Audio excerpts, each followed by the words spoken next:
Now recording. I don't know why I say that every time. Every week without fail. How you doing, Dave? I'm good. Sorry, do I sound like I've got something in my mouth? You sound like you've got a dick in your mouth, yeah. It's a tiny little dick. It's Your a own? Fill. It's a fill. No, fuck no, I'm not that flexible. And it's far too small.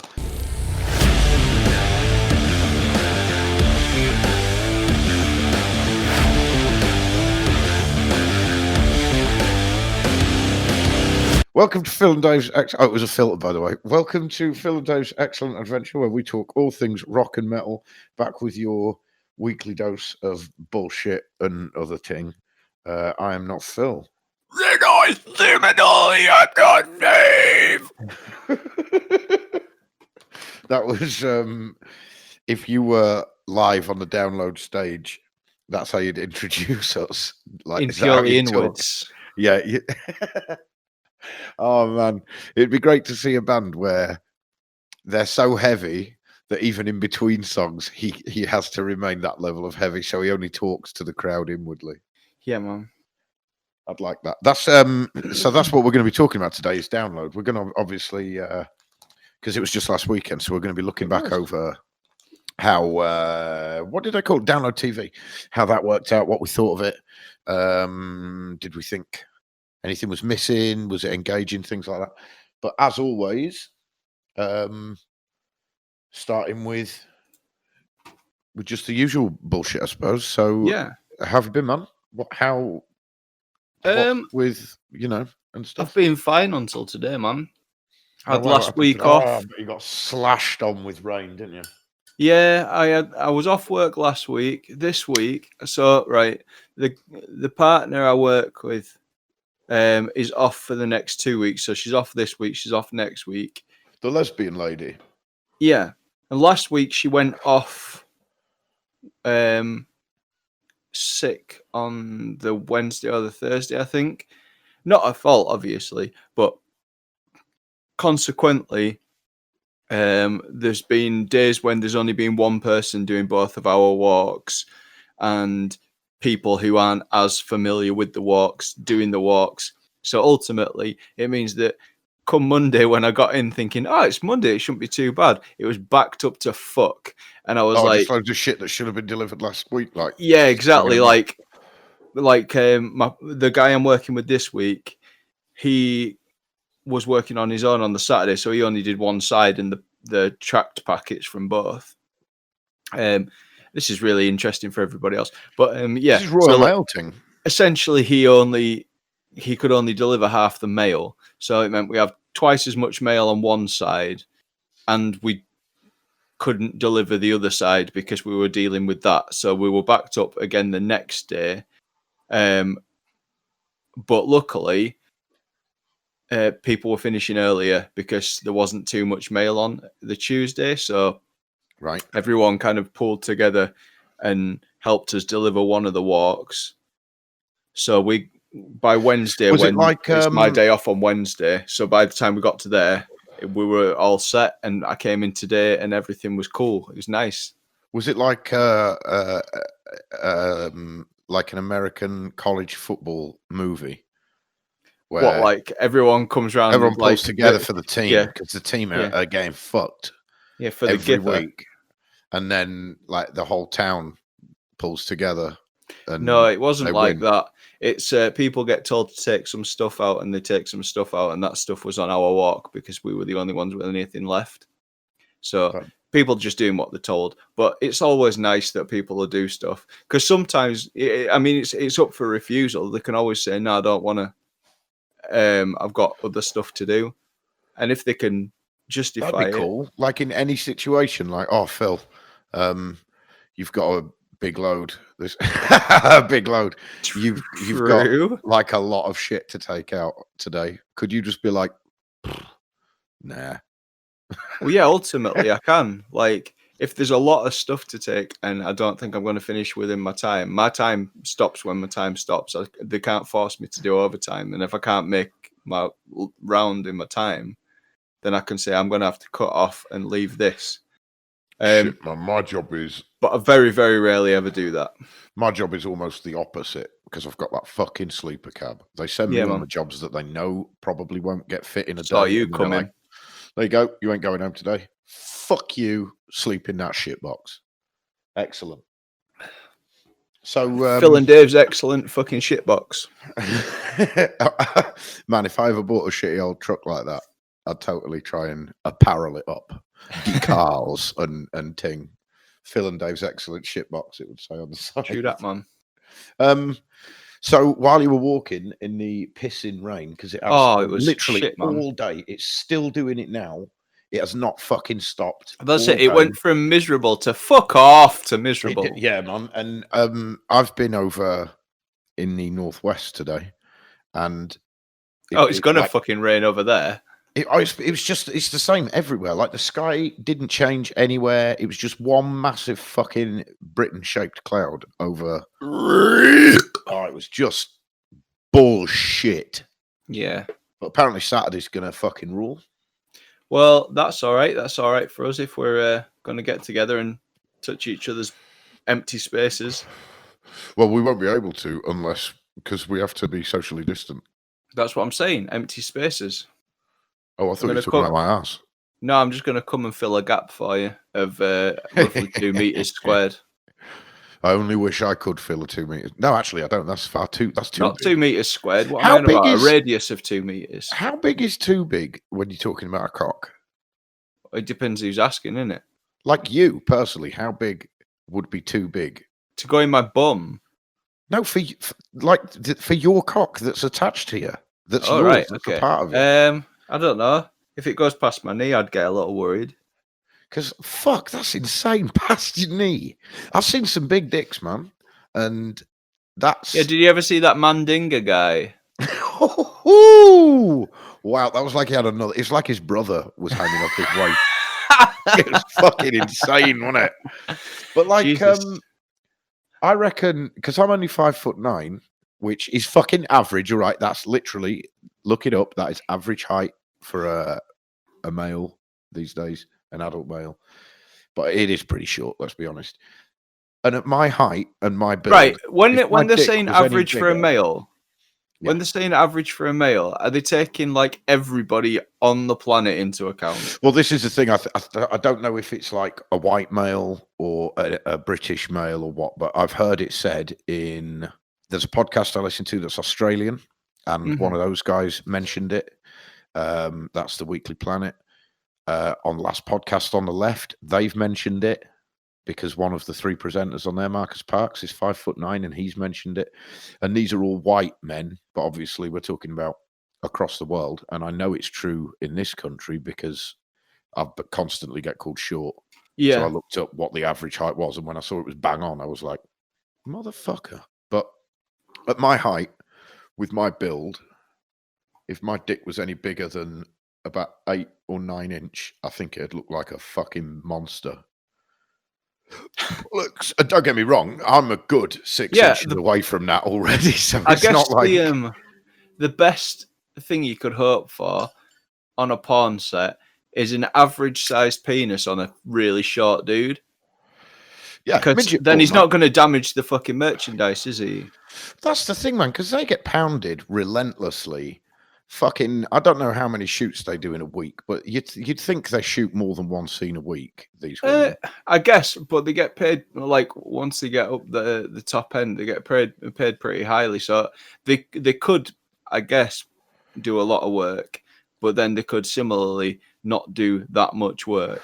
Yeah, but most of them, because they're contract girls, they're not going to be like freelance and just decide when they're going to work. They're going to have like their agent and the people from whatever fucking porn company or fucking production house or whatever they're called. They're going to be booked in well in advance, and like they're told when they have to be on set. You know what I mean? I just wonder why are we talking about this? I don't know. Where did it even come from? Oh, it came from me saying you were sucking your own penis. You were going to bum me on Saturday. No, I was feeling. No, that's what I heard. Yeah, exactly. That's exactly what I heard. Hey, Dave. Yeah, man.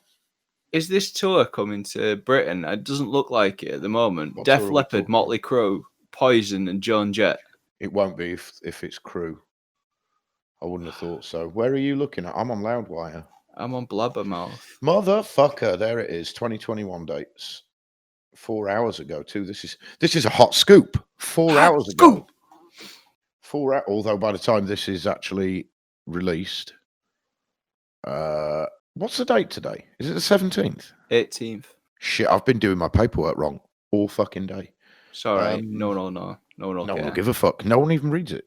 But let me see. Hey, Dave. Disturbed is working on new music while in quarantine. Nobody cares. Nobody gives a shit. Actually, do you know? Like we said before, they've actually got fucking millions of. Yeah. Do you know? Fans.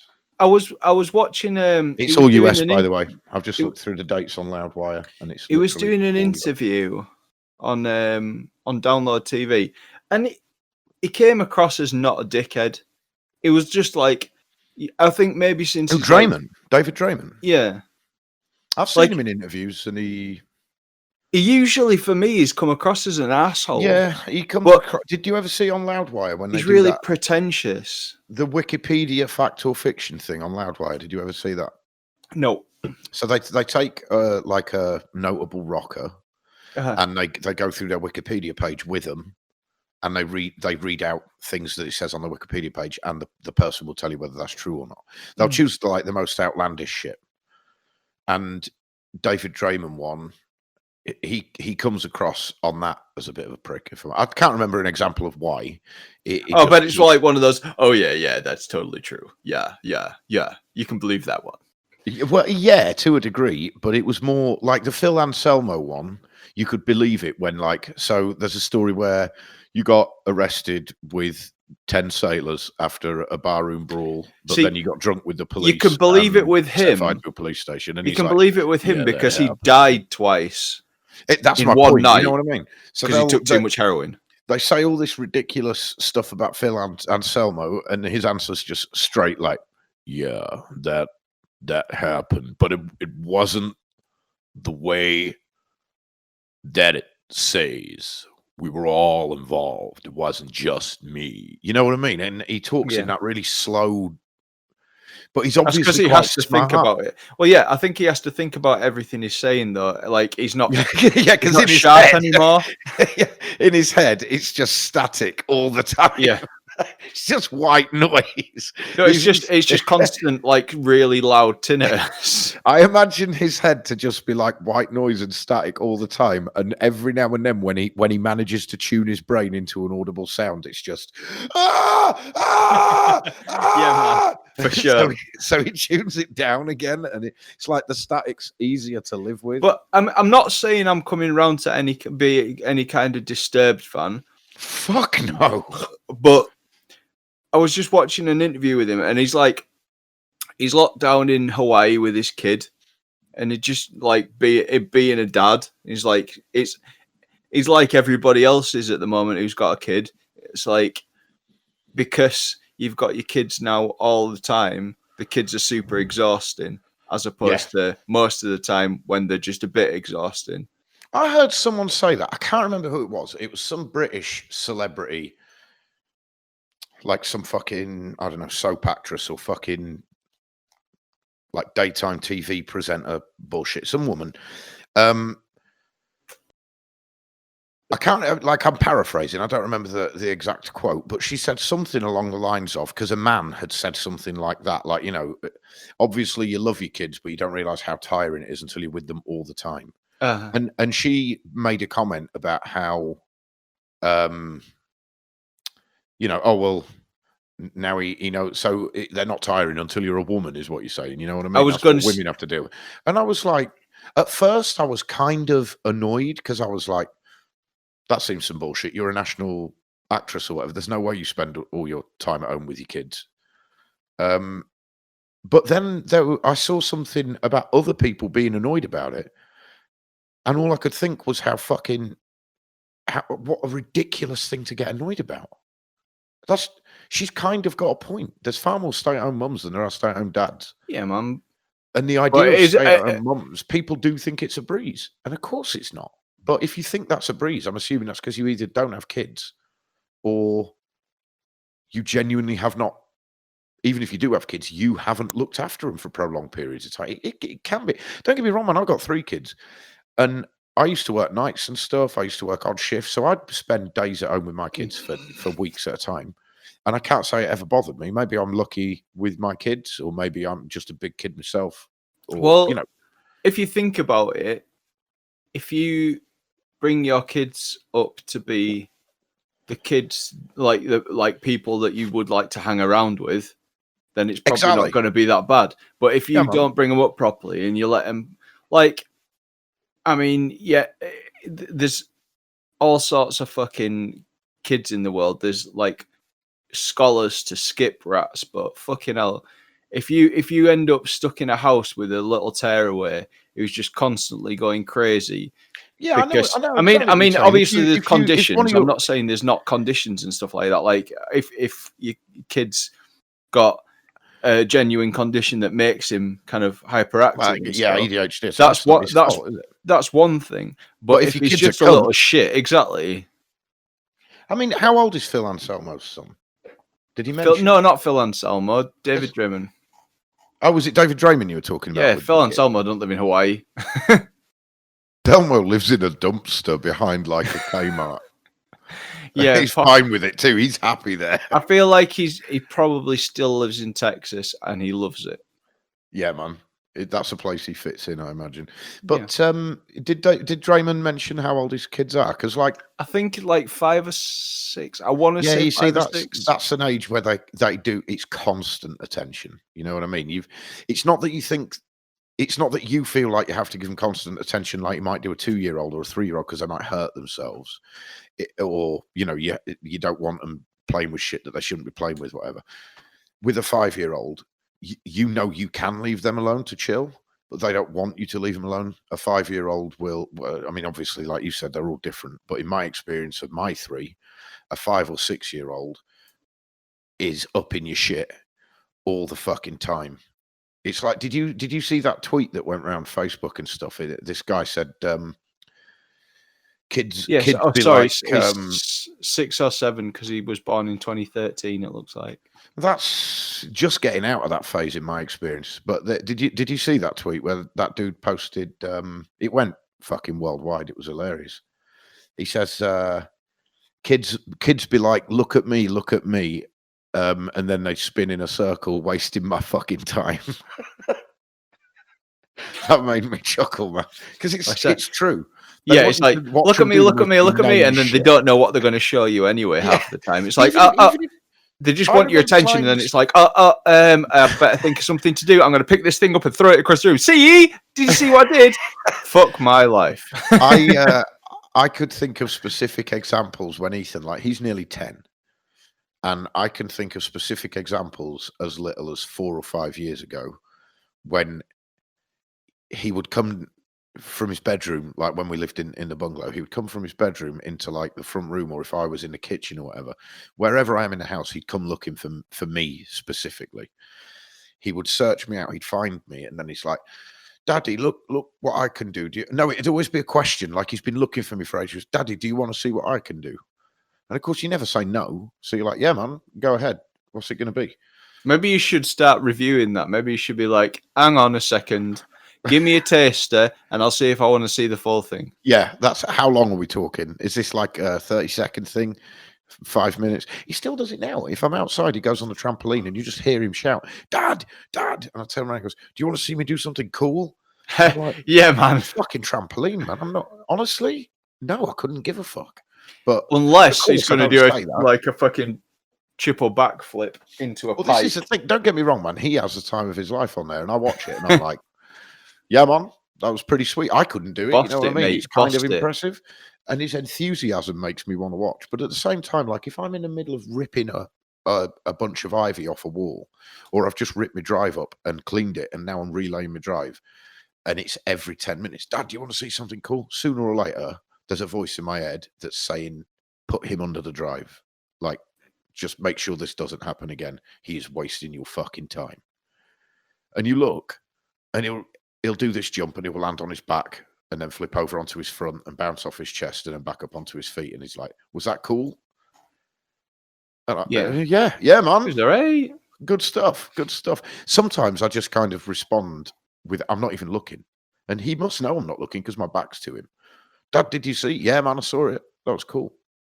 Maybe then again, maybe I'm just a shitty dad. So I wouldn't say that. Your kids all seem pretty awesome. My kids are pretty cool. In fact, they're all very cool. But there we go. You've taught them how to put up with a dickhead 24/7 anyway. Don't talk about my wife like that. Hey! I never would. Do you see what I did? I saw what you did. I turned it round. I flipped reversed. You tried to turn it around, but I flipped reversed it. It just makes you seem like a really nasty wife hater. You thought I was going to zig, but I zagged. I did. It was good stuff. You caught me off guard.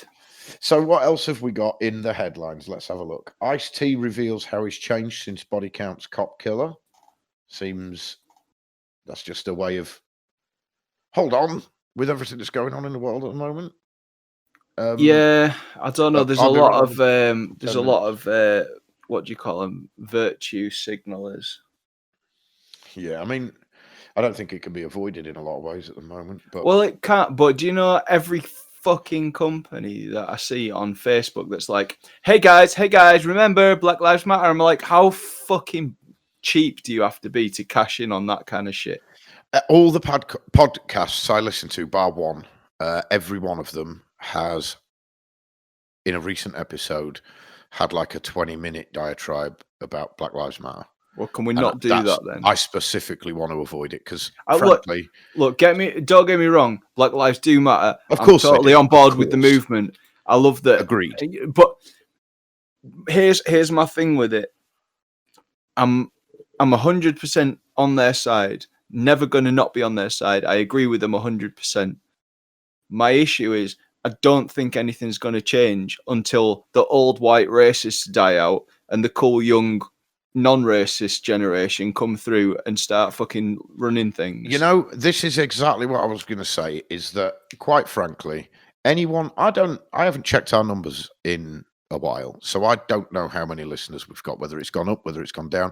We weren't doing bad. We had a few thousand. I can't imagine any one of those few thousand people that listens to us every week cares what we think about that issue. Hell no. That's not what they're listening to this show for. On top of that, how are either of us qualified to become commentators on that kind of issue? And living in exactly as a white man.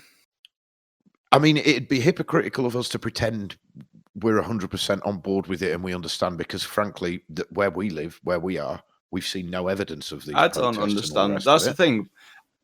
From what I'm hearing, what to us in our immediate vicinity. So how are we qualified to pass judgment? Yeah, what I'm saying is I'm on board with the whole idea of it. Oh, the ideology and the philosophy of it, that's fair enough. Like, yeah, I completely agree. Racism is bad. Yeah. I mean, it's as simple as that.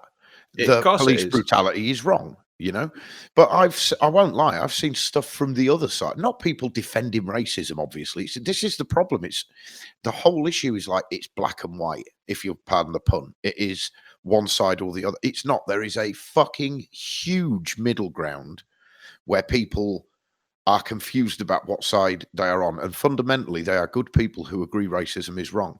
But they might be thinking, I don't know if when that cop killed George Floyd, I don't know if that was anything to do with race. He's a shitty cop and he should be in prison because he killed a dude. But that he could have done that to a white dude too. I feel like it probably was.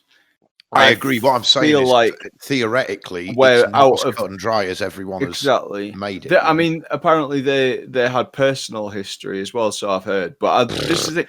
I know nothing. I know very little about the situation, so I can't really say. But this is exactly my point, right? I'm looking down the Loudwire headlines. Oh, my fucking Dave pad. Your face is too far away. It's literally fucking inches from the camera. Fever 333 singer. What, does yours only work if your face is right up to it? No, it's on, you know, like on the iPhones and stuff, you've got the button, like does your thumbprint and all that shit. Yeah. On the iPad Pro, there's no button on it anywhere, so it's. Oh, do you have an iPad Pro now? Look at you, you fucking fancy bastard. Yeah, I got it. Rach got it for me at Christmas. But you. Yeah, there's no button, so it's facial recognition to open it. and if you're too far away, you have to key in the code instead. So what if it fucks up and can't recognize your face anymore? You just do it by the code on screen. Oh, okay. But yeah, so this is what I'm talking about. Fever 333. Racist statue removal shouldn't confuse anyone. The singer reflects on the current Black Lives Matter movement and what it means for history in the future. Why the fuck does anyone care what the singer from Fever 333 thinks on that issue? Why is he someone whose opinion should be taken into account when you are trying to make up your mind?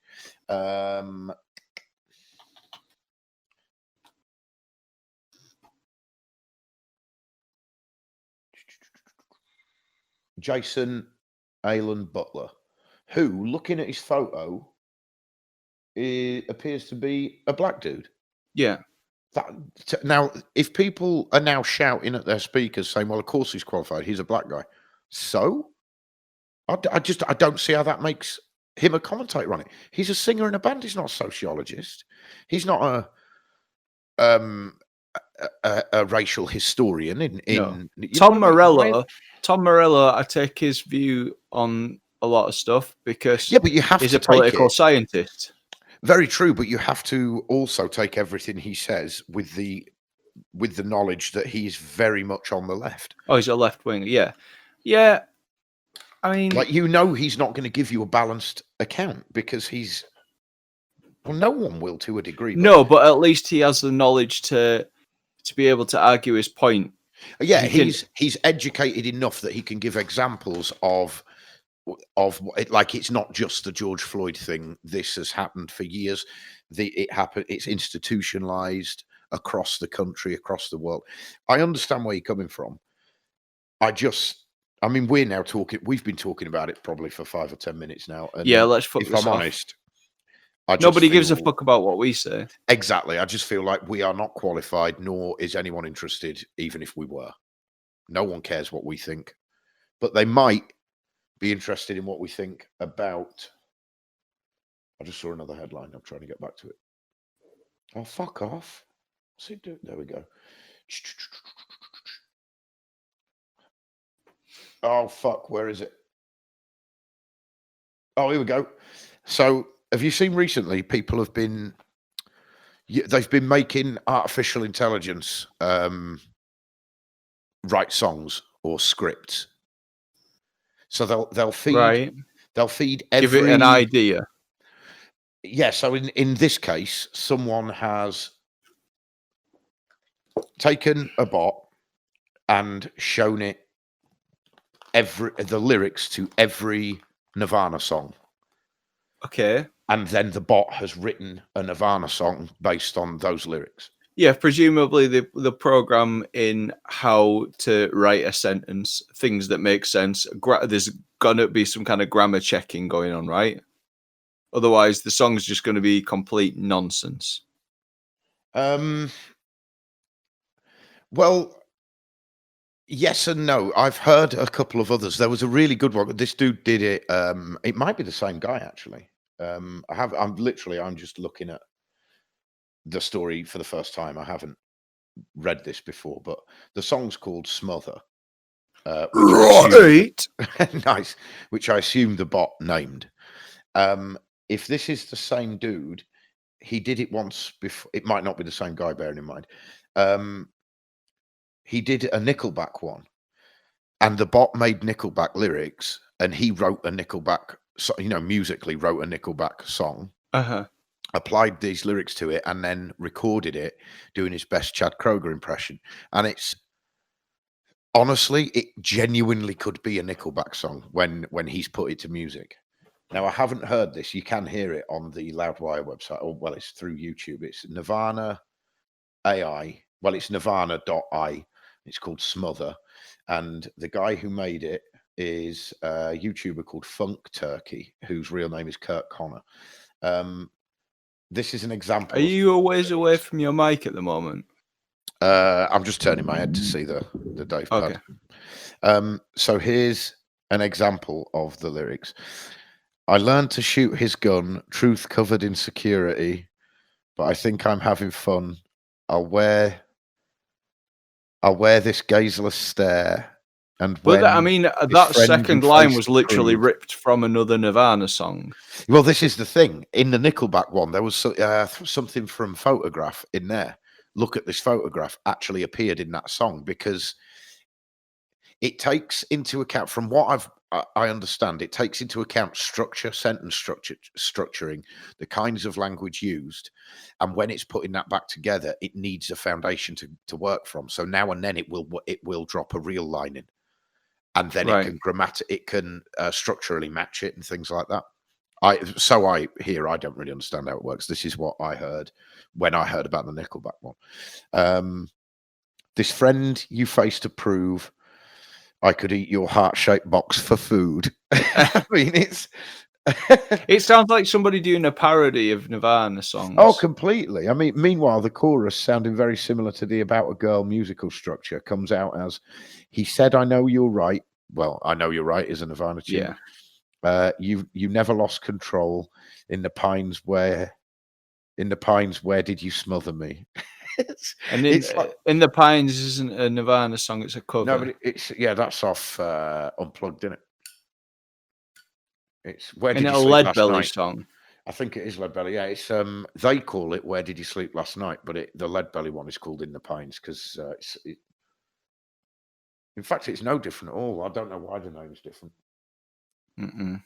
Have you heard the original? It's like, because it's so like I find this with a lot of music, especially like super old American music. It's got this really haunting quality to it. Like, it just sounds like, I mean, obviously, but in your head, you're like, man, these guys sounded dead when they recorded this. It sounds like it's recorded by ghosts. Lead Belly doesn't do, when Cobain did it, of course, he famously screams a lot of it towards the end. Yeah. And it's all like, doesn't do that. Yeah, it's much softer, the original, from what I understand, isn't it? Yeah. But yeah, so maybe check that out. I wish we could play it, but if I'm honest, I don't know the ins and outs of fair use, so I don't know if we could get away with playing a clip. Probably not. I can't be bothered to play songs anyway. No, that's true. But I would do it if we were doing like we used to do on the radio. I'd be doing it all day, but I'm not chopping bits out because fuck it. Fuck it. To that. So, but you should check out that, and the Nickelback one is especially fun. So that's a nice bit of fun news. We talked last time about Ghosted Side. Yeah, man. You mentioned how they had let their bassist go, who is, I want to say, Jim Kelly is his name. I might be wrong. It's Jim something, isn't it? But sure. But they let him go. I heard on a podcast today, I won't name them because I don't want anyone thinking ill of them. They have agreed, basically, not in any kind of ill will or anything like that. They all sounded kind of a bit down about it when they were talking about it, but they've decided that they're not going to review a Ghost Inside's record because they obviously, after, again, it's just with the too much controversy. Yeah, they think that reviewing that after the bassist has just been fired, even though he's issued an apology, completely owned up to it all and whatnot, they think it would be in poor taste. Personally, I would go ahead and say the rest of the band did nothing wrong, and that record is fucking great. And this is the thing, like, I mean, it's a different issue and everything, but it kind of ticks a lot of the same boxes. Like, the Lost Prophets, their vocalist is a fucking dick cunt, but the rest of the band in the throat.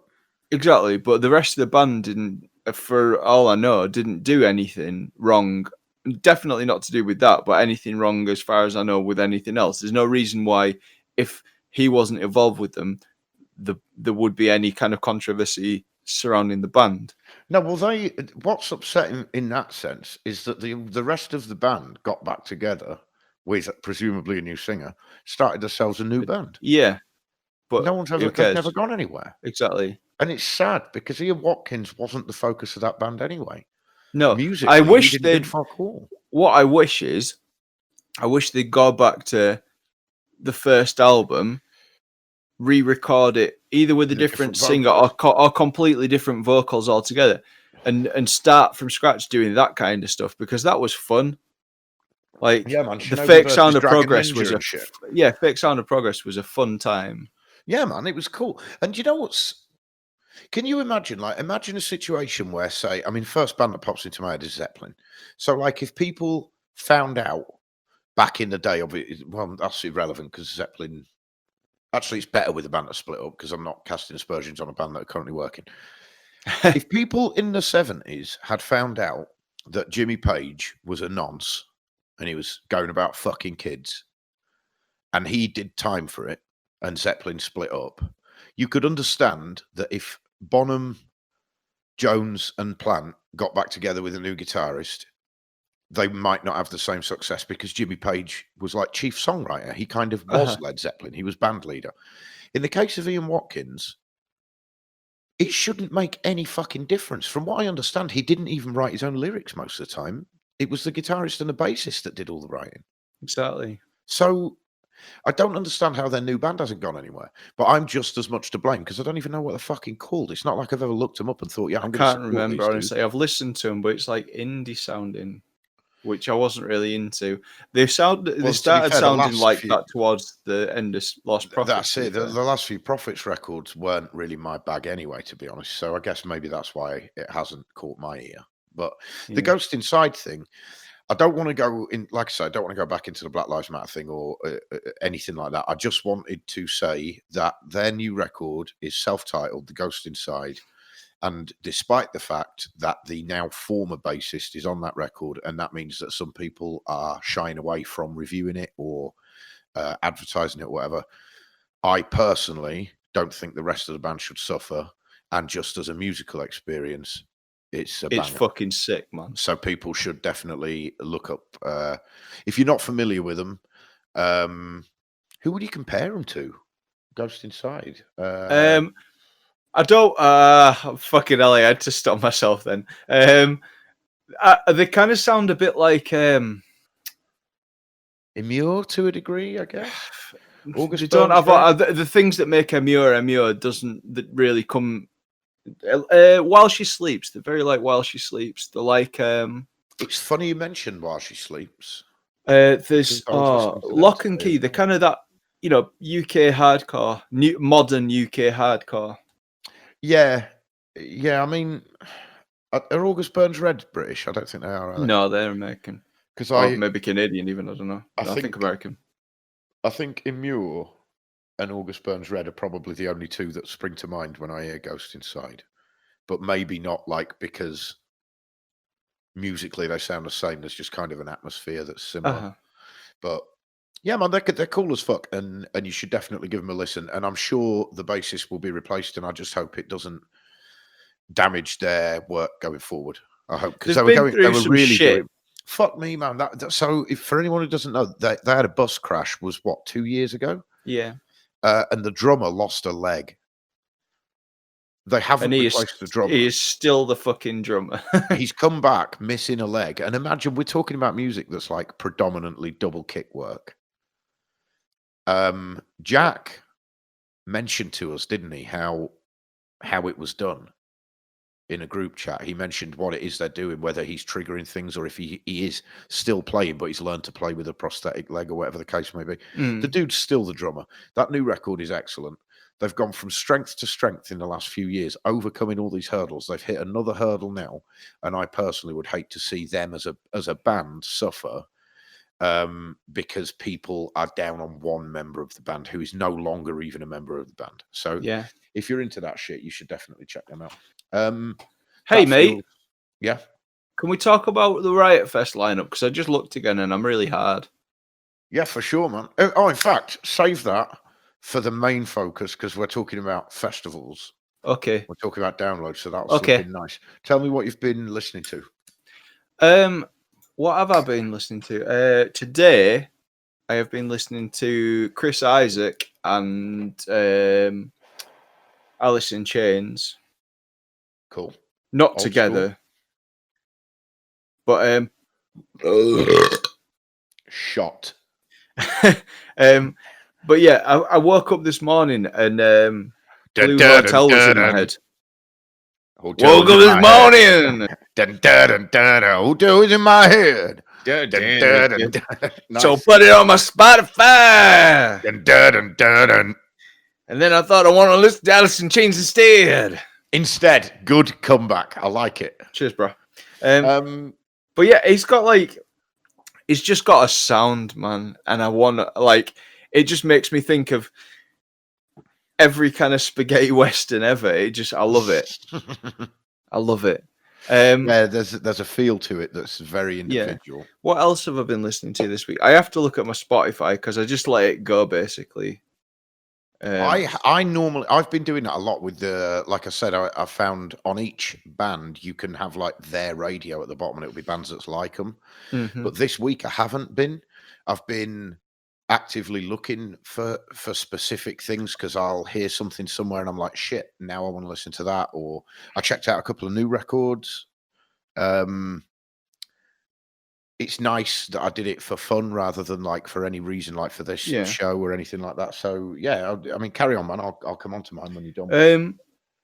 I'll listen to. So this kind of ties into the festival thing, but John from System was doing quite a lot of talking, and he was talking about some stuff he's been doing with other people.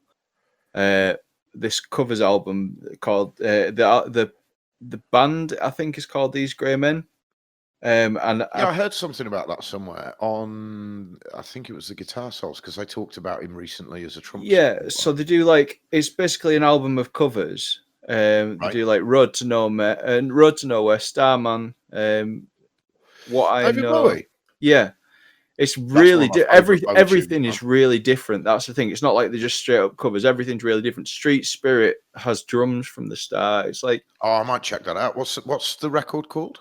The record's called These Grey Men, so it's just like self-titled. It's all that's on the cover is like pictures and These Grey Men. That's sweet, man. I'm going to check that out. These Grey Men. So what's his surname? John Dollyman, Dolmayan. So Dolmayan. Cool. Check that out. These Grey Men. So there was that. You spoke to me the other day when I was listening to the Smiths. It's not a regular occurrence. I can dig some Johnny Marr as a guitarist. This is it. Every now and again, I want to listen to him from a musical point of view, but it's his fucking balladero voice that I can't put up with for that long. I cannot fucking listen. I can take Paul Young doing it, but for some reason, Morrissey, I want to kick his head off. Morrissey he's become, the music has become tainted to me because I know the kind of person he is and his views and stuff, and how like militantly vegetarian, and he's so fucking judgmental of everyone that isn't exactly like him. And I don't dig his persona, and because of that, listening to him sing, because there's a couple of Morrissey solo songs that I quite like, and our pal Michael Tune, who's a big Morrissey fan, man, he told me they actually, I can't remember the name of the record, but they're all the songs I mentioned to him that I like for I think it's called I Have Forgiven You, Jesus, and there's one called First in the Gang, and a couple of others. They're all from the same record. So I looked into that record, and it's actually a pretty fucking cool record. Other than that, I cannot listen to his voice, and to be honest, I can't listen to that record. I only ever listen to the greatest hits, and like you say, it's Johnny Marr that does everything for me. Yeah, man. You as a musician of any kind, he's a dude that I think commands respect because he's very individual in his approach. And he doesn't even have like a guitar tone. It's like he's one of these guitar because of the sound of the band. He has to change the sound of his guitar for everything. It's almost always a clean sound, but there's just very clean. When I think of Johnny Marr, I don't think of like ripping solos and driving heavy chords. But it's all very about tasteful. It's all about like the amount of delay for a particular song is perfect. Yeah. I tell you what I didn't dig. What was that act he did maybe 10 or 12 years ago? Were they called the Crips? The Crips. I know the Crips. I wasn't aware he was involved. I don't know. This is the thing. I don't know enough about him post Smiths really.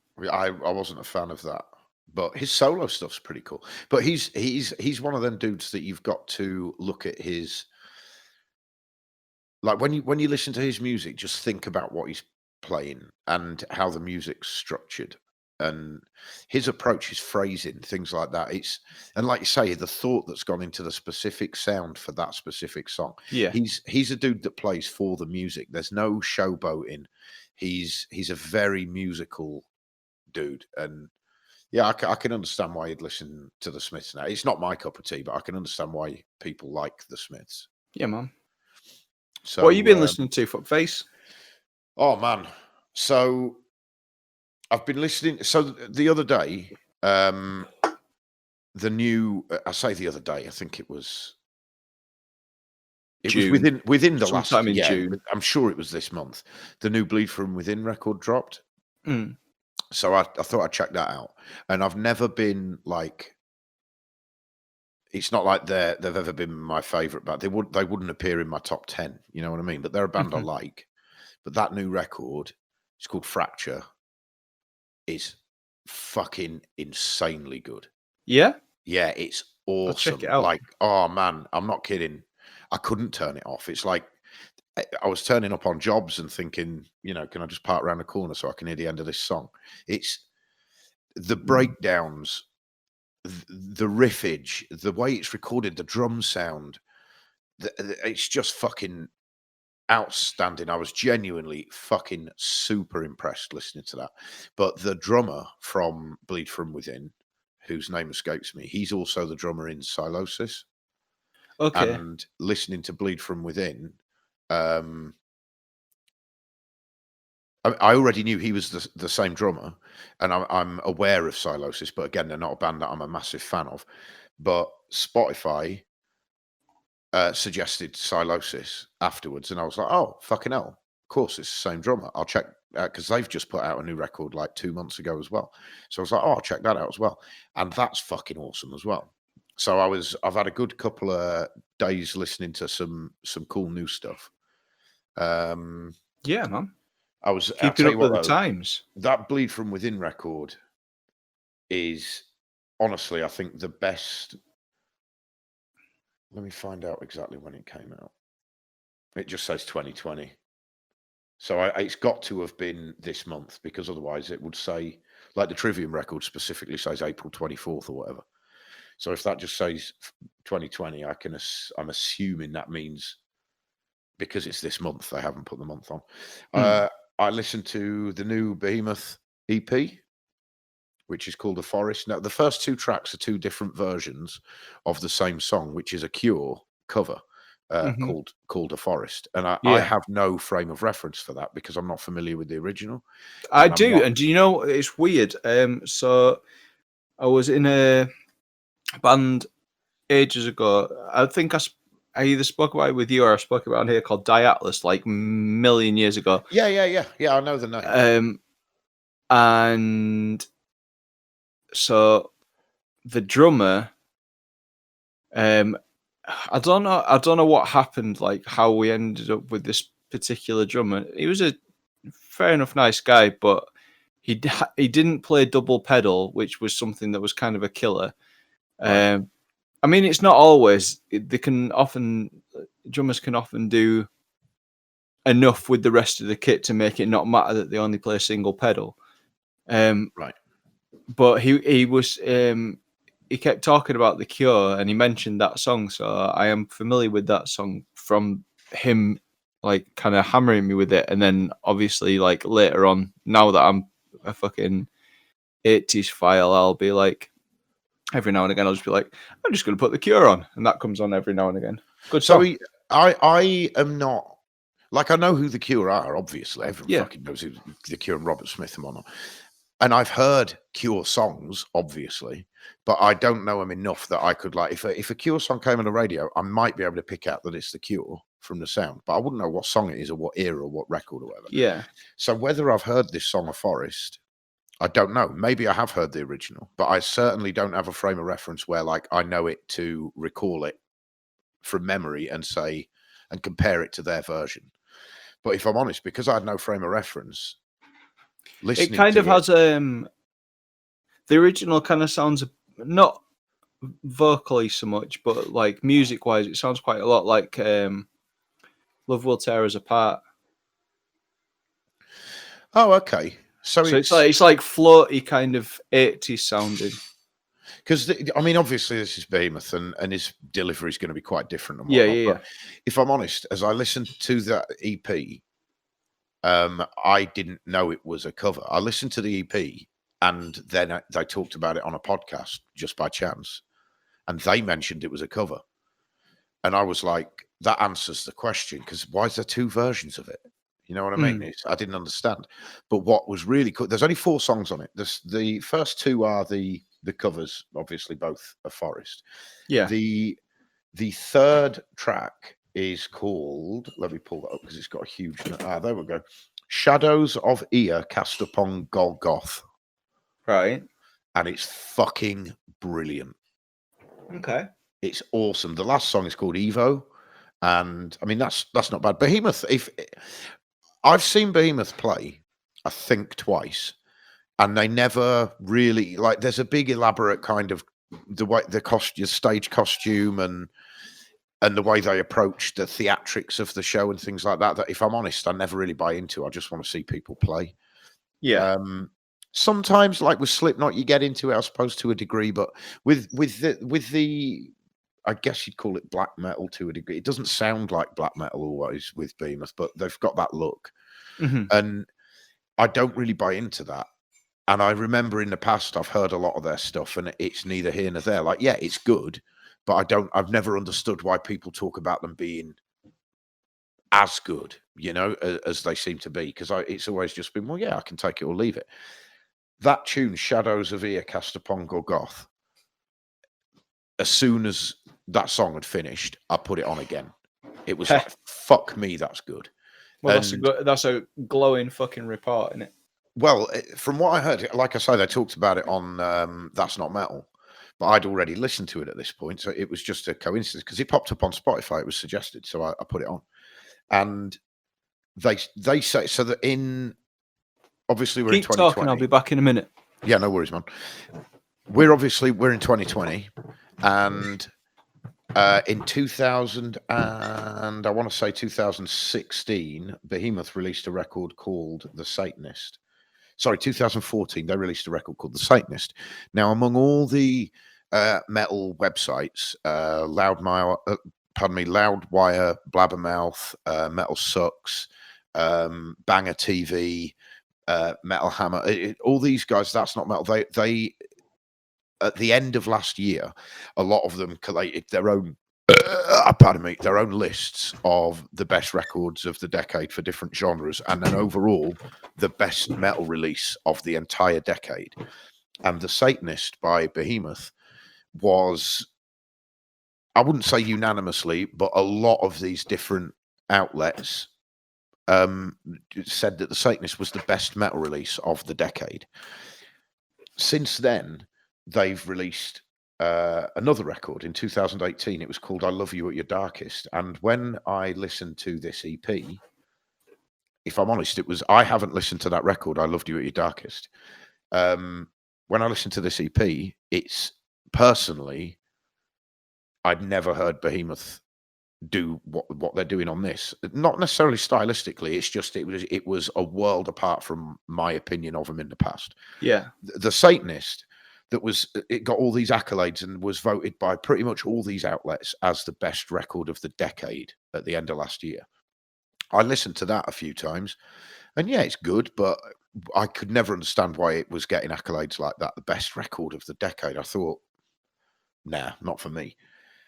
The record they did afterwards, I Loved You at Your Darkest, that's where these songs come from. These were recorded for sessions for that record.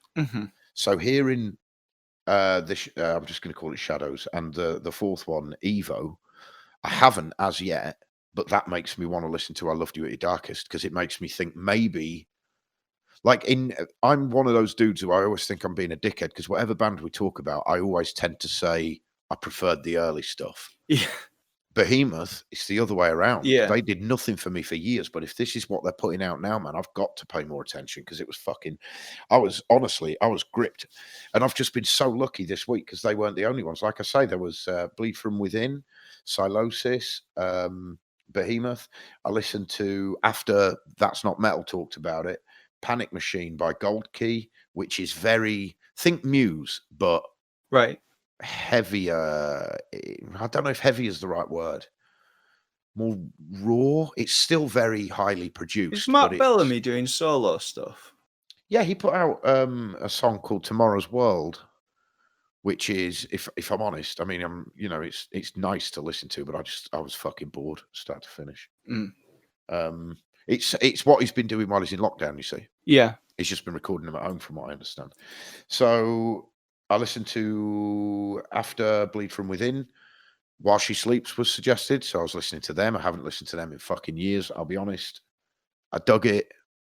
Didn't dig it as much as some of this other stuff I'm talking about, but that was cool. I was listening to some old Jeff Loomis, Plains of Oblivion. Mm-hmm. Do you know that record? I am not familiar with it. Instrumental metal.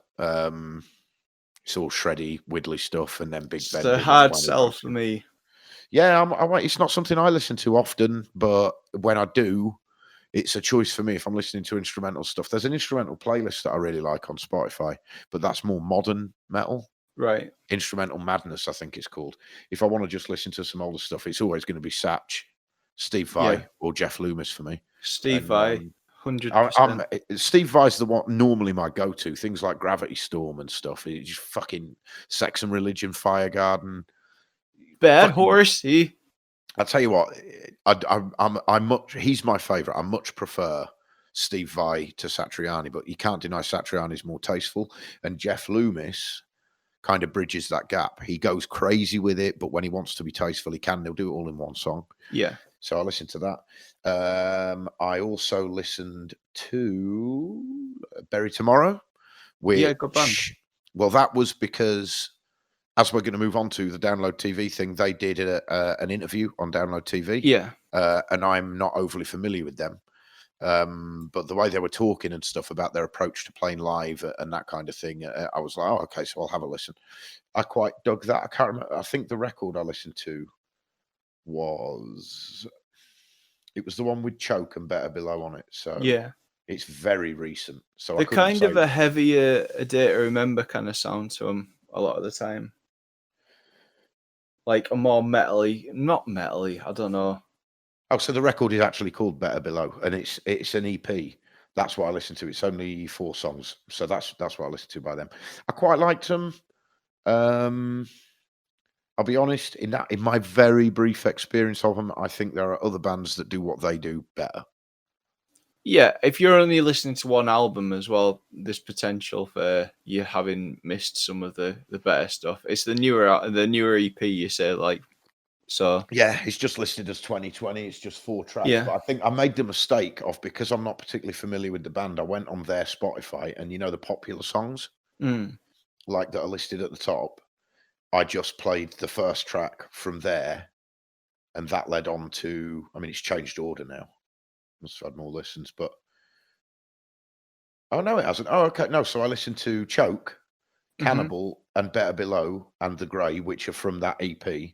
Yeah, but I must have listened to a song called Black Flame as well. Don't know what record that's from. I tend to shuffle the This Is playlists. I might do that because it's going to give you a bigger dichotomy of what's going on, isn't it? You're going to have a bigger cross section of what's happening. I also listened to the new Acacia Strain EP. This one is called Why. Apparently they're putting out a record, but I can't understand what's happening unless they've just written fucking tons of material. I don't really get what's going on, because this, I think, is the 5th or 6th 2-track or 3-track EP that they've dropped in the last few months, and they're all just named as letters. Yeah, but they've got enough now. That's an album's worth of material they've put out in the last couple of months. Maybe they want a really long album. It could be, I guess. I mean, but it was good. I enjoyed that a lot. There's a song on there called 1000 Painful Stings, and I haven't listened to it yet, but I saw it come up on my suggested. It's good, man. It's good. I enjoyed that. And the last one would be, and I saved this for last because I thought maybe you'd have tried it as well. The first Bulb release, he's putting out. We talked I about it last haven't. time. Yeah, no, I haven't listened to it yet. To be honest, I haven't had a lot of chance to listen to a lot of stuff since last week, just because I was off work last week. So my listening time is when I'm walking usually. Yeah, of course. Well, I was the same when I had that week off. I hadn't listened to fuck all. Yeah. Um, But yeah, that's no, not bad. it's on my list now. That's not bad, if I'm honest. It's a good week, man. I've listened to a whole bunch of stuff. It's been a good time, but that Bulb one in particular, I didn't listen to the whole thing. I got maybe a third halfway through. And if I'm honest, apart from the fact that a lot of them are instrumental, you could have told me it's Periphery. And yeah, as we talked about. Well, I mean, that's not a bad thing at all. I'm not saying that. I mean, criticism. It came out of Misha writing Bulb stuff. Periphery came out of Misha writing Bulb stuff, so it's going to sound similar, isn't it? Yeah, don't get me wrong. He writes a lot of the music. He writes like basically the basis of everything, doesn't he? And then just kind of like gets everybody else to do their parts. I think like Jake Bowen writes a lot of riffs that will be put in songs. Yeah. But I don't think he's writing full songs. And they were on the Download TV the other day. Oh, I missed that. Shit. Yeah, I think that might have been on the Sunday. But I mean, this is what we'll talk about in a minute. But like a lot, we'll talk about it in a minute. It's cool. Well, all I was going to say about the Bulb one is when. Oh, sorry, man, I've got a touch of hay fever, so I'm a bit bunged up. When you look at Periphery, you know that Misha's like the lead writer. Yeah. And he's putting these songs together.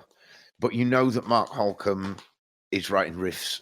You know that Jake Bowen is writing riffs.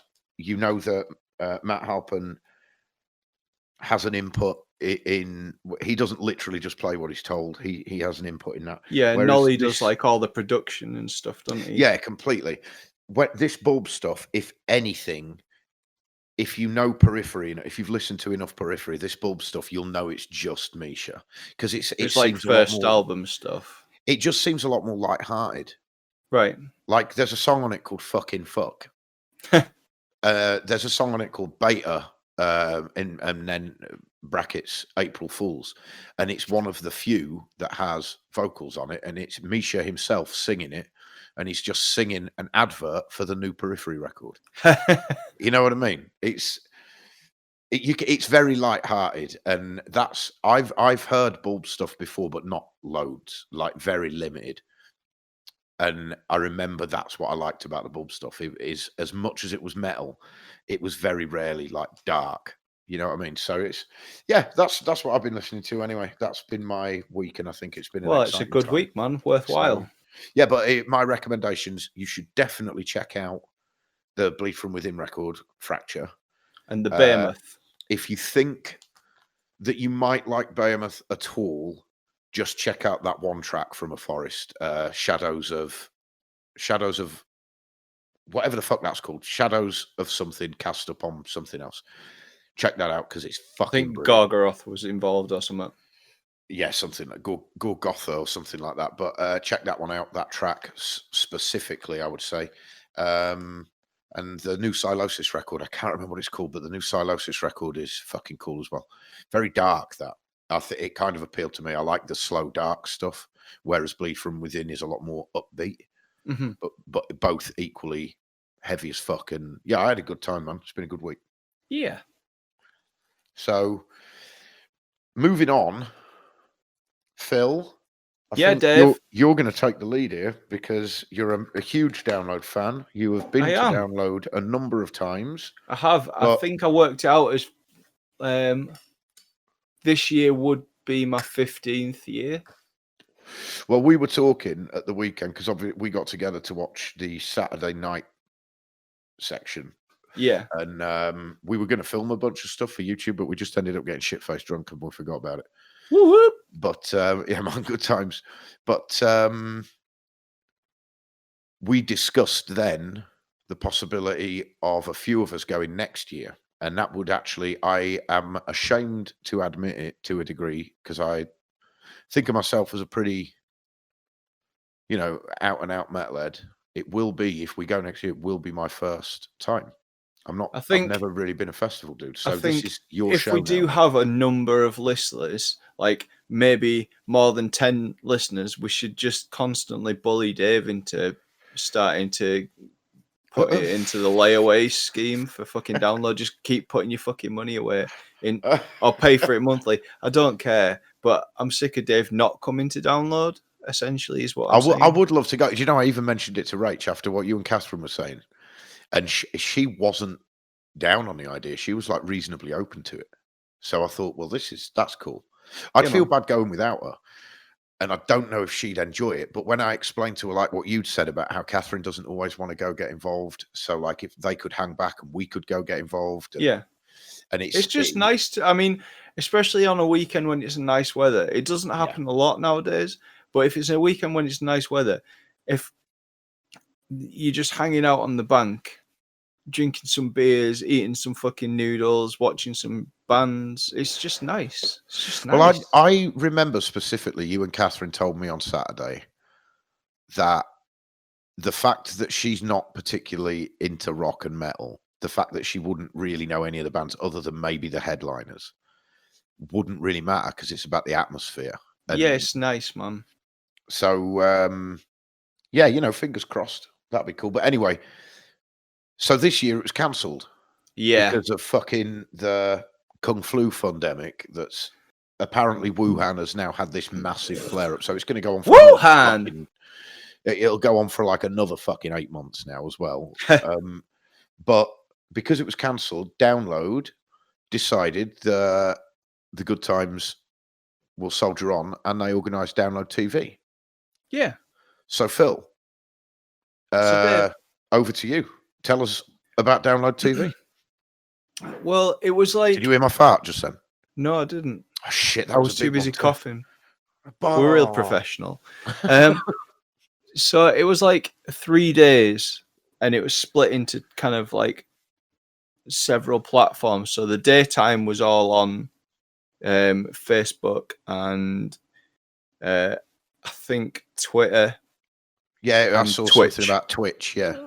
And then the evening was Download TV on YouTube, which was just a live stream of previous recordings, interviews, previous live performances from Download. So, I mean, to be fair, 80% of the stuff on there I'd seen anyway because I was at the gig.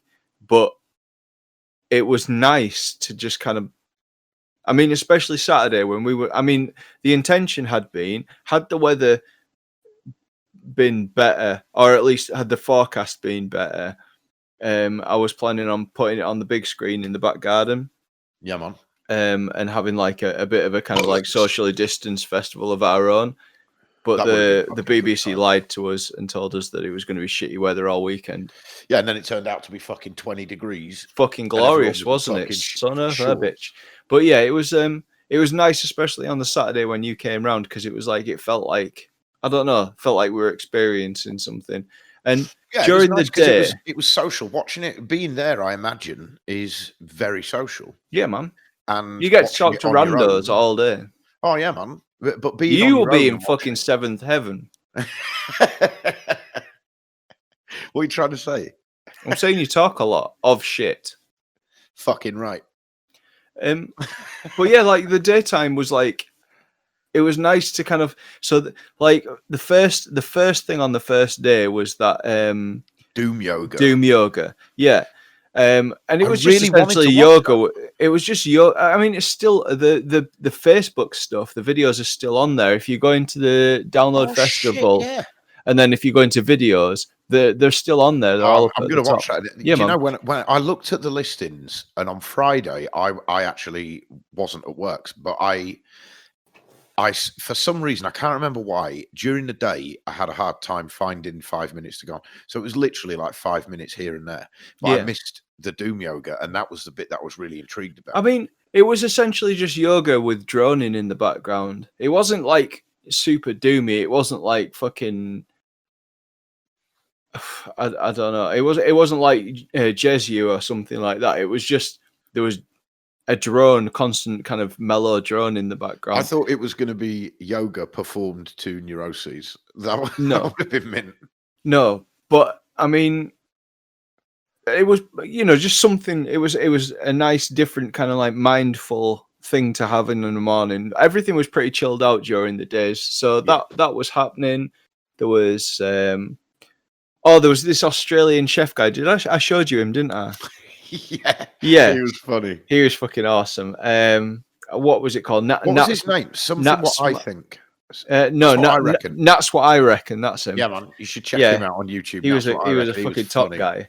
I think he's one of our fucking highlights of the weekend. Yeah, when he nearly set himself on fire.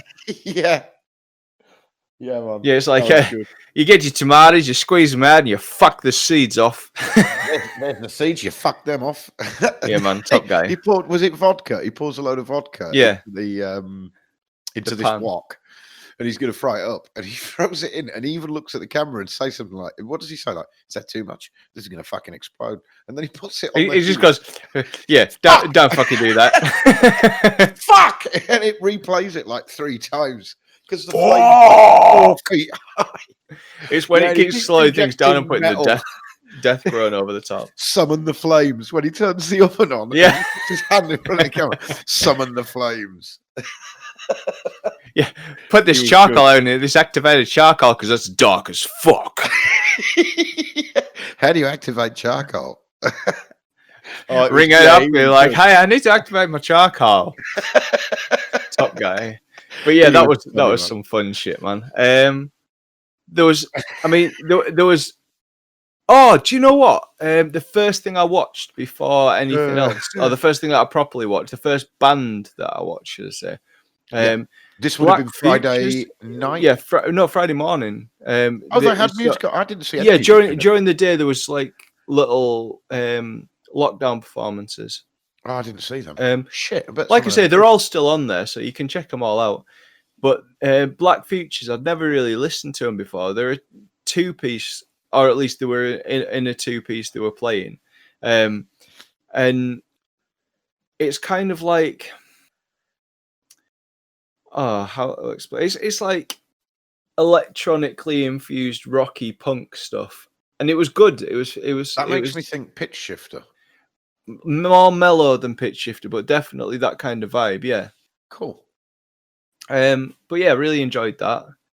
There was all like performances from throughout the years of Download from 2003 up until last year. Yeah. So what performances? I guess it makes some logical sense to kind of go through day by day. What Friday night? What stood out? What was some fun points? So which one was Friday night? Let me get them up. Hang on. I have trouble getting it up. Well, I'm tired, and I've got a lot on my mind. Happens to a lot of men my age. That's what they say. We are talking about internet connections, aren't we? Yeah. Yeah. And directions. It is that big a deal. It doesn't happen to everyone, and it's not that common. So I knew it. Yeah, exactly. Oh man, friends, I love you. Yeah, man. So the Friday night was Kisses night. Yeah. So that would be, I guess, because Download, to my knowledge, again, it's not like I've been there, but from what I understand, their days on the main stage, at least, are divided to a degree, like loosely. Yeah, they'll kind of generalize them a little. Yeah, so if Kiss were on, that would have been like, classic rock, quote unquote, the classic rock day. Yeah. Yeah. And did they stick to that with the TV element? Was it more classic rock on Friday night? Because I missed it Friday night. To a degree. I can't find the actual lineup anymore. Download TV. Lineup's not the word I'm looking for. Schedule.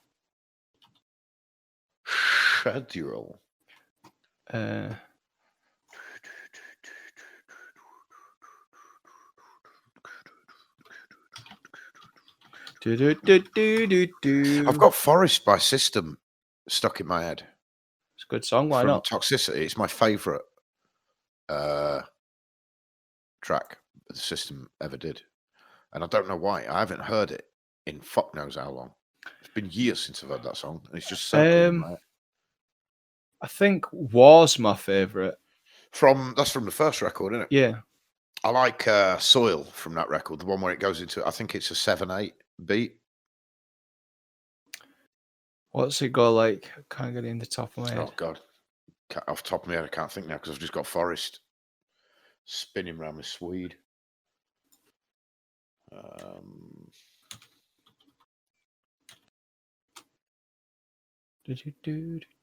don't know if Wayne's going to edit this down because we just got a bunch of dead air. There's a lot of breaks going on. Yeah, I can't find the fucking lineups, but yeah, I know that Kiss was the first night, Iron Maiden was the second night, and System was the third night. Yeah, you see that to a degree. Does that mean there were kind of two classic rock nights this year? Because Kiss and Maiden. See, I don't know, like how they differentiate, because Iron Maiden and Kiss are very different bands. Kiss is more classic rock. Iron Maiden is more classic metal, but is now a classic rock band anyway, regardless. Do you know, while you carry on talking about Friday night, if you have anything to say, I'm going to find the 2020 lineup as it would have been. Actually, do you know what? I fucking recorded it, so I'm going to quickly skip through the recordings and see if I can figure out what the shit I did.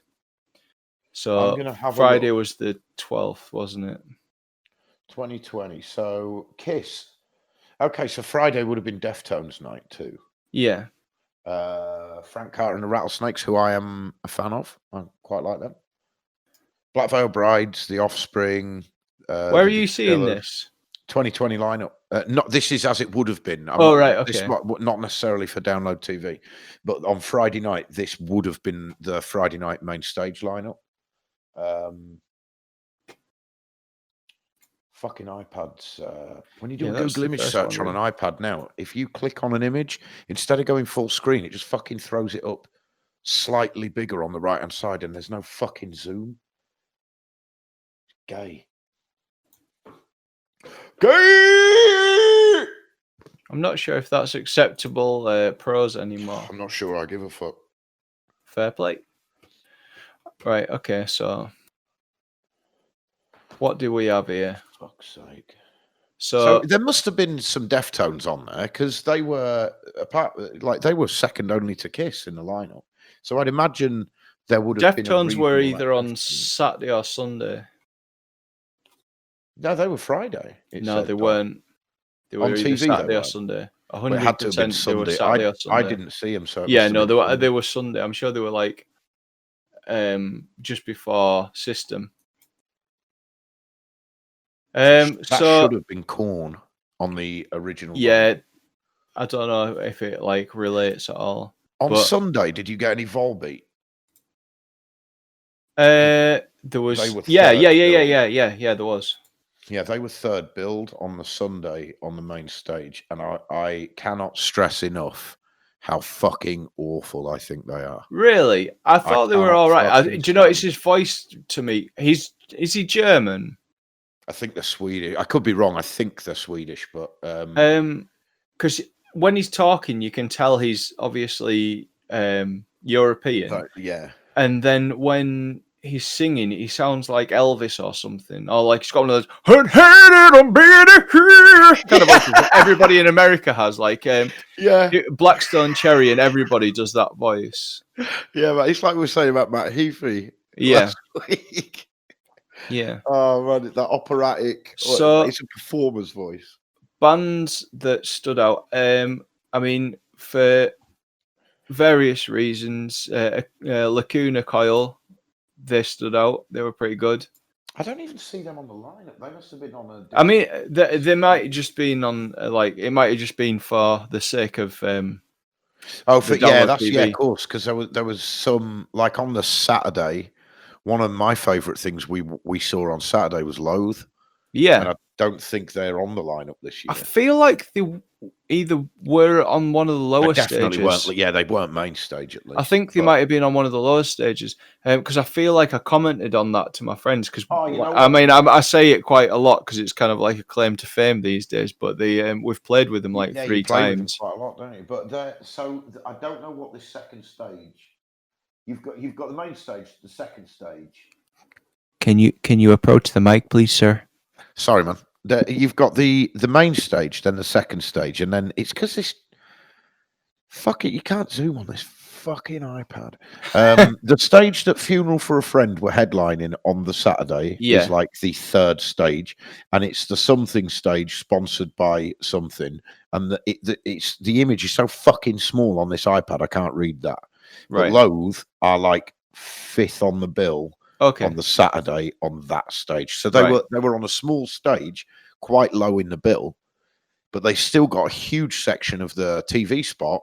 On Saturday night, which is really cool that it wasn't just about fucking Iron Maiden, Alter Bridge, and Gazira. Check that out. I mean, I'd have been down with that, but it's cool that they did. They kind of looked through the lineup. A lot of the people that I liked were giving interviews, but I wasn't so personally fussed for the bands. I don't absolutely hate Motionless in White. But a lot of what they're doing is kind of taking elements of, obviously the singer is visually very Marilyn Manson. The sound is kind of like modern new metal. They've got I don't know, almost he has like almost a Davey Havok kind of AFI vibe to him as well. But when he was giving his interview, he just seemed like a really decent dude. So there's an androgynous look that goes with it, isn't there? That's like asexual to a degree, but still gothy. Yeah, and he was giving the interview like completely out of makeup, you know, as you would expect, and he's just like a normal guy, just like it's very much nice a stage persona. Yeah, it's the same as Behemoth. I can't remember the singer. Nurgle, is it? That sounds right. He was a judge on the are they Norwegian or Swedish? Well, again, European. I can't remember what country. He was a judge on The Voice in that country. Yeah, just normal looking dude, you know. And of course he is. He doesn't eat his breakfast dressed like a demon. Some people do that. Do you know? And I don't know how true it is. Darkthrone are well into Satan. So we used to play. I was in a band a million years ago called Fake, and we used to play with this band called Torso Horse quite regularly from Bridlington. Torso Horse. Do you know I'm gonna feel like I'm being a dick now because I am. But the guy had a lisp as well, so whenever they were announcing the band's name, he'd be Torso Horse. That's it. But like, I feel horrible laughing. So do you remember back in the? You remember back in the day, God. Like there used to be chat rooms used to be a thing. Oh, by the way, you mentioned I fucked up a minute ago. I said the main stage was Kiss, Deftones, Frank Carter and Rattlesnakes, Black Veil Brides, The Offspring, Distillers. I fucked up. The second stage on the Friday was The Offspring and the Distillers. And you said Lacuna Coil, they were fourth billed on the second stage on Friday. But yeah, you know when chat rooms were a thing? Yeah, man. Oh, sorry. So, I was just laughing at the list. I didn't realise that story hasn't finished. No. So we were having... because we were previously talking about people eating fucking shreddies in their fucking goth makeup. Yeah. So they used to have their own like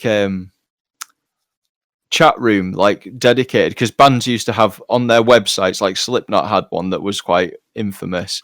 Like they used to have chat rooms within their websites. So you go to the band's website and you'd have a chat room with people who were of a similar frame of mind. Yeah, and like the band, and we used to troll the shit out of them, go on their chat rooms and pretend to be like little teeny boppers, and just like ask them random questions, like, "Are you sat there in your corpse makeup and all that shit?" And he was like, "Yeah." And I believe him. Someone did a comedy skit like that. Might have been on an advert. So some black metal dude just. I just remember a sketch where this black metal dude with this, the classic, the straight black hair, corpse makeup, but he's wearing his dressing looking gown, like death. And then but he's just wearing his dressing gown in his house, stroking his dog. And then in the next scene, he's always got the makeup and the hair. In the next scene, he's just wearing like shorts and a t-shirt. He's on the beach and shit like that. But he always had the makeup and the hair. I can't remember what it was from. It might have been an advert. One you were asking about like standout performances. Another one from the Friday was so Steel Panther did a cover of is it called I Love It Loud by Kiss? Loud, I want to hear it loud, right between the eyes. Yeah, honestly, I don't know. But yeah, they did a cover of that. I don't know if it was live or. Well, I don't think it was like live, but I don't know if they recorded it at the same time or whether they recorded their individual parts. I presume they probably did. Right, but it's a really good cover, though.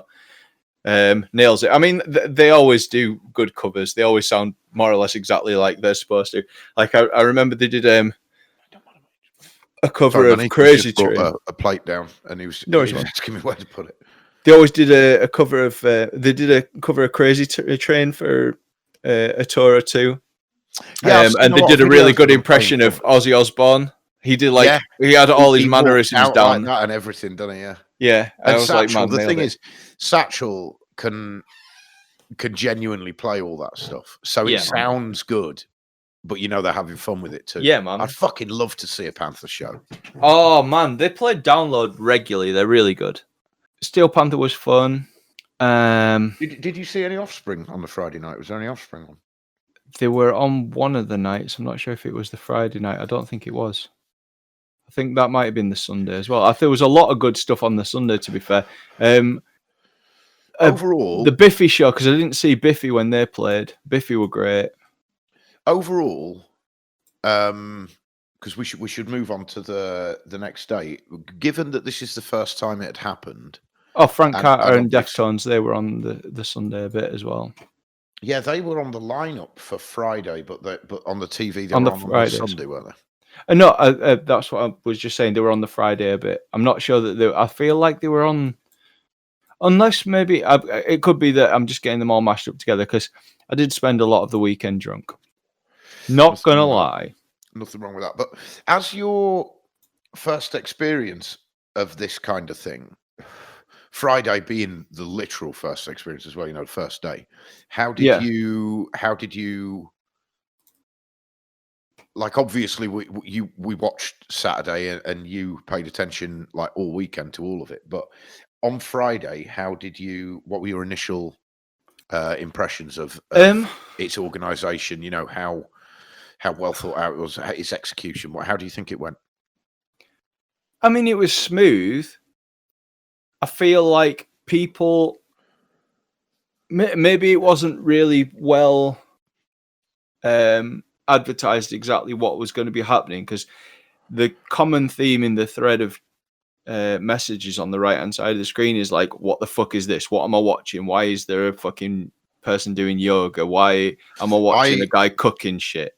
I saw a lot of that during the Saturday morning workout one. I can't remember what that one was called. It's like, why am I watching somebody when's the fucking music gonna start? And I was like, I mean, there's a lineup, there's a schedule, you can go to it and have a look. That's exactly what I thought. No one's hiding it from you. Why would you even, if you don't want to see this that's clearly advertised as like the heavy metal workout or whatever, why are you fucking watching it and then complaining about it in the chat box?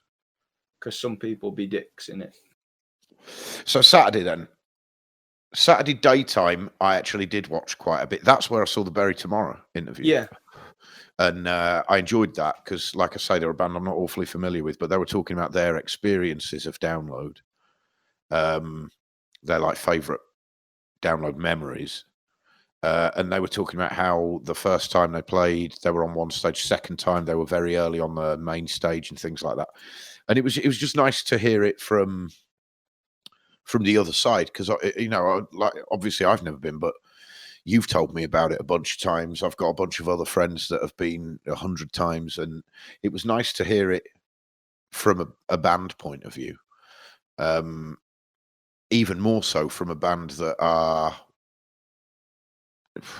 without it wanting, I don't want it to sound like like an insult in any way, but they're kind of a small band. They're not Maiden. They're not headlining the main stage. So it's nice to hear their point of view on it. Yeah, man. I quite enjoyed the daytime stuff on Saturday, but if I'm honest, I did keep tuning out if something came on. Yeah, that I wasn't. it was that I nice thought as kind of like background noise, I think. Very much. But the Saturday night stuff that we watched together, my two standouts personally, like I said, Loathe, we saw pretty much a full set from them. They seem to be on for a long time, the way I remember. Yeah, I think it was like at least 3 or 4 songs. Yeah, and I was shit-faced, and it felt like they Kadeem were was on for half actually an hour. like, Kadeem did like a little kind of lead into it as well, the singer. He was like saying like, everybody stay safe and stuff, like keeping with the whole COVID-19 theme and thing. Which makes sense. I mean, he's such a good frontman though. Like, he's just got bags of swag. Yeah, he looked it. That like I say, that was a standout thing for me. And the other one, Maiden were obviously good, and it wasn't just one Maiden performance they put on. It was different songs from different years. That's what I quite liked as well, because I mean, I think I've been every year that Maiden have played. To be fair, I think nice some of them split them up between. So there was Rock in Rio and stuff as well, wasn't there? I don't know about Rock in Rio, but I got the impression some of them were pre-download. I think there was some Monsters of Rock footage and stuff. I think Rock in Rio predates download anyway, doesn't it? That was like 1999 or 2000. Yeah, but Monsters of Rock became Ozfest, which became download. You know what I mean? So it was like the same stage, it was still at Donington Park and whatnot. Yeah. But the other one, Gavin Rossdale's interview, and then he played Swallowed, which I really enjoyed. That his interview was very laid back, and when he played Swallowed, it was weird because he didn't do it acoustic. He did it plugged in, and he had exactly the same guitar tone from the record and everything, just without any of the other instrumentation. And I thought that was good. I enjoyed that. Yeah, Saturday night was a blast. Actually, I had a really good time. Well, even if regardless of the fact whether you're there or not, it's nice to see them from a multi-camera view when you're not concentrating on looking at the ants on the stage. If you're sat at the back, you're actually seeing close up, getting on the stage and seeing what people are doing. You see, that's my only experience of download because I've only ever seen it on video. Yeah. I mean, sometimes I am stood watching the screen, which I don't know. In my head, I'm like, why am I watching a TV when I could be at home watching a TV? Yeah. But then the other side of me is like, I'm here in the experience. The experience is the important thing. It doesn't. 100%. I love the music, and I would always. I've said this to Catherine 100 times. I'd rather be anywhere listening to music than anywhere else not listening to music. If I can be in a field with 100,000 sweaty moshers, I'm infinitely happier than pretty much anywhere else I could be on earth. You see, to me, I mean, obviously, I've reiterated it like 100 times. I haven't been to download, but I've been to more. No, never. But I've been to more gigs than I can count. I've been to club gigs, arena shows. I've seen some huge bands, big tours and whatnot. And if I'm honest, one of the main things I like about it, the music's the first attraction. The band, seeing them play that live, that's the first attraction. But when I'm there, what I really buzz off is just the atmosphere. Like you say, like even in the MEN, there's I think 15,000 like-minded people. You're all there for the same reason. I buzz on that, and I imagine downloads just that amplified by 100. Yeah. Well, it's a full weekend of just everyone that's there. All weekend, like-minded. Man. You're all into the same stuff. There might be some bands you are not both into, or whatever. Any given two people. But you could say, you could say that about any concert, any festival, culture. Couldn't you? You could kind of have that theory about any festival, but it's not the case with every festival. Like, I can go to other festivals and be like, Yeah, that was a good time. Like when I go to Riot Fest, when I go to Leeds Fest, they're two prime examples. Like Leeds Fest is a completely different festival to what it used to be. I dislike it intrinsically now. Not It is my thing, not. man. I mean, music aside, the atmosphere there is bollocks. Really? Yeah, it's fucking awful, man. It's a bunch of kids getting pilled off the fucking heads now. But Riot Fest is a different kind of festival. Again, it's more spaced out. It's not as busy. It's in the middle of a city, not in the middle of a city, but it's a Douglas Park, which is a park in the middle of a city. And everybody's into everything. I'll talk about it in a minute, but the lineup is so diverse. You don't get as many. It's not like 100% metal fans. You go to download, and it sounded really cliche, I guess, if you've not been. But they constantly talk about like how it feels like a family. It feels like you're going home, and it really You've does. said that to me 100 times. How like when you're there, you feel like you're at home. Yeah, man. It's just even from the first 2 years I went. I used to go with my friend Lee, and he's kind of moved on from that kind of scene, I think. I mean, he's still into heavy music, but very different to what he used to be. And the atmosphere, like from the start, you know, you talk to randos, but it's a different thing. Like you just feel like everybody's there for the right reasons, and everybody's your friend. You feel like if you fall over, you're gonna get picked straight back up again. It's just it's a great thing, man. I get that at arena shows and club shows and stuff, and I can only imagine that download is that amplified exponentially, because the longer you're there, the more you'll feel like that. So it's not even like it's this times 10.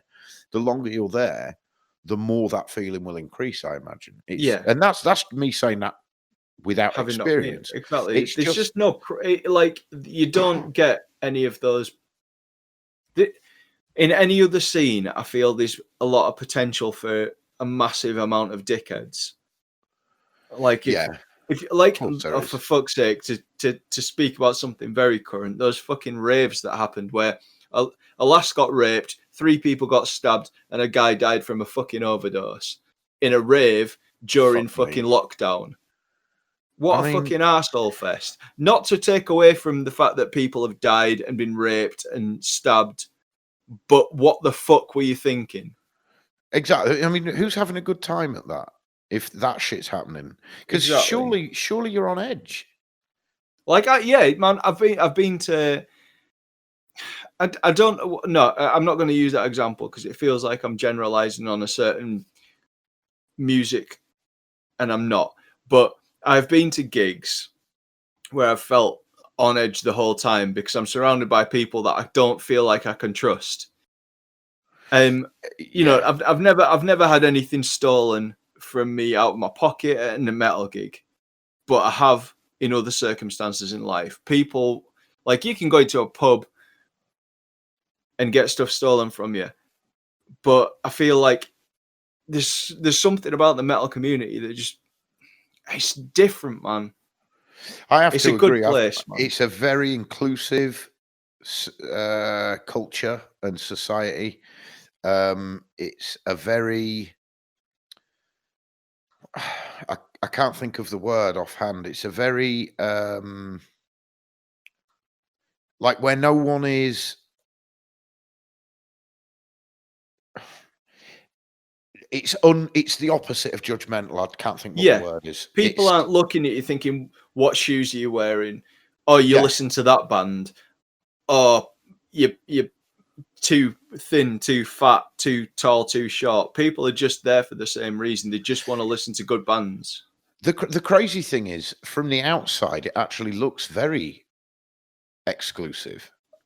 Like everyone's there's a I mean, not to kind of dip too far back into it, but I wish the metal community had kind of broadened its whoa. Okay. I wish the metal community had kind of like expand its its color scheme, if you get what I mean. Yeah, like it's black all day. The clothes are all black. The people are all white. Yeah. There's a very. I mean, it's predominantly white men. And yeah, very much. it can only be a good thing if that expands. To be fair, I mean, It's not true. It's not like to a degree. I don't think that metal is trying to not be inclusive of that. I think no, not at all. People from certain backgrounds don't necessarily want to come and try being into metal or aren't interested in it. You know, I mean, I think it's more now than ever before. There's an element of diversity in metal. Yeah. It's like, that's it. It's getting more diverse all the time. I think there was a time where if you saw a metal band with a black dude in the band, was a thing. The band would stand out because they're not the band that did that song. They become the band with the black dude. Yeah. You know what I mean? And I don't think that's the case now. No. I don't think that's been the case for 15, 20 years, to be honest. No, well, that's it. Like when Howard started singing for Killswitch, I didn't really think of it particularly as a thing. Kadeem, who sings for Loath, he's black. Yeah. But it's not like a thing that it's not like you say, it's not the focal point of why you think of like he's just a fucking cool dude. He looks awesome on stage and he sounds awesome. See, that's all there is to it. The two that I remember people specifically saying, like I said, the band with the black dude, or in the case of one, the new guy's black, is when Derek joined Sepultura. Yeah. It was like, oh, they haven't got a new singer. There's a black dude replaced Max Cavalera. And it's like, but he was fucking awesome at his job. It shouldn't matter whether he's black, white, or fucking green. And Skindred, purely because Benji's a fucking G. He did a bit on I think it was on the Friday or the Saturday on the daytime. Oh man, I didn't see much of the I saw the odd 5 minutes here and there. Saturday I watched quite a bit. Sunday, was it Friday or Sunday? Yeah, Friday I watched like the odd, literally tiny snippets. Didn't see anything from the nighttime. Yeah. Well, like I say, it's still all up there. Just skip your way through it to something interesting. I kind of purposely avoided the nighttime stuff because I know you were recording the whole thing. Yeah. So we're going to get a chance to watch that with an atmosphere, you know. Iron Maiden got oh God, I don't know how long I've been watching it for 10 minutes or something like that, and they've still got an hour and 20 minutes left. So they got a full headline set. And I was shit-faced at the point that they came on. And it's funny because it felt to me like watching Loathe. I felt like I'd watched a full set.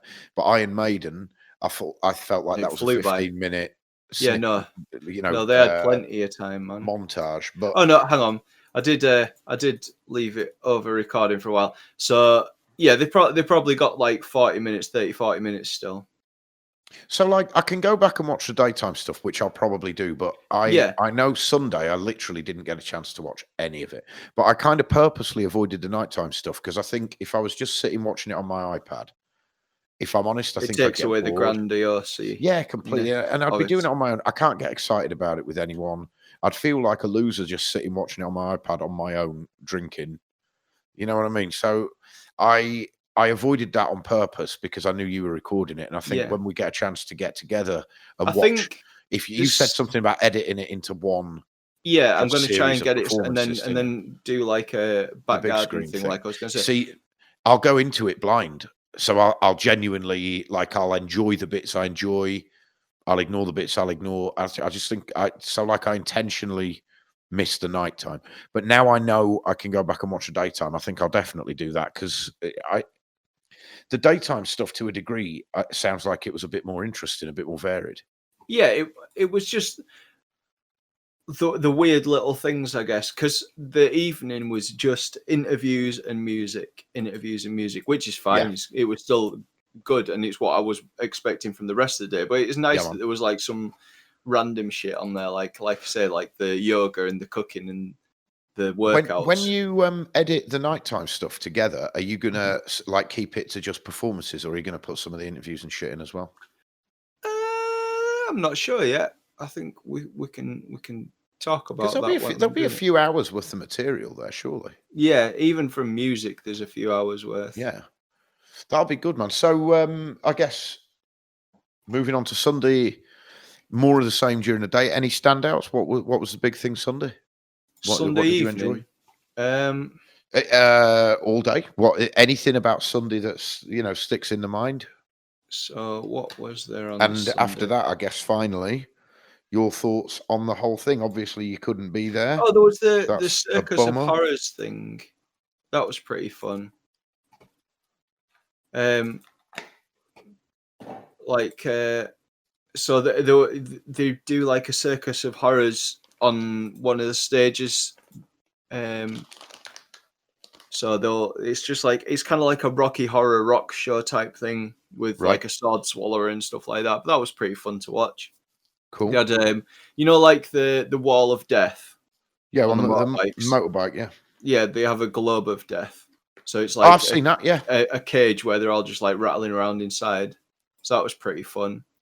they're dangerous. And then like sexy metalled up ladies doing kind of burlesque type stuff. That's fun always. They had like a couple of kind of daytime performances and stuff.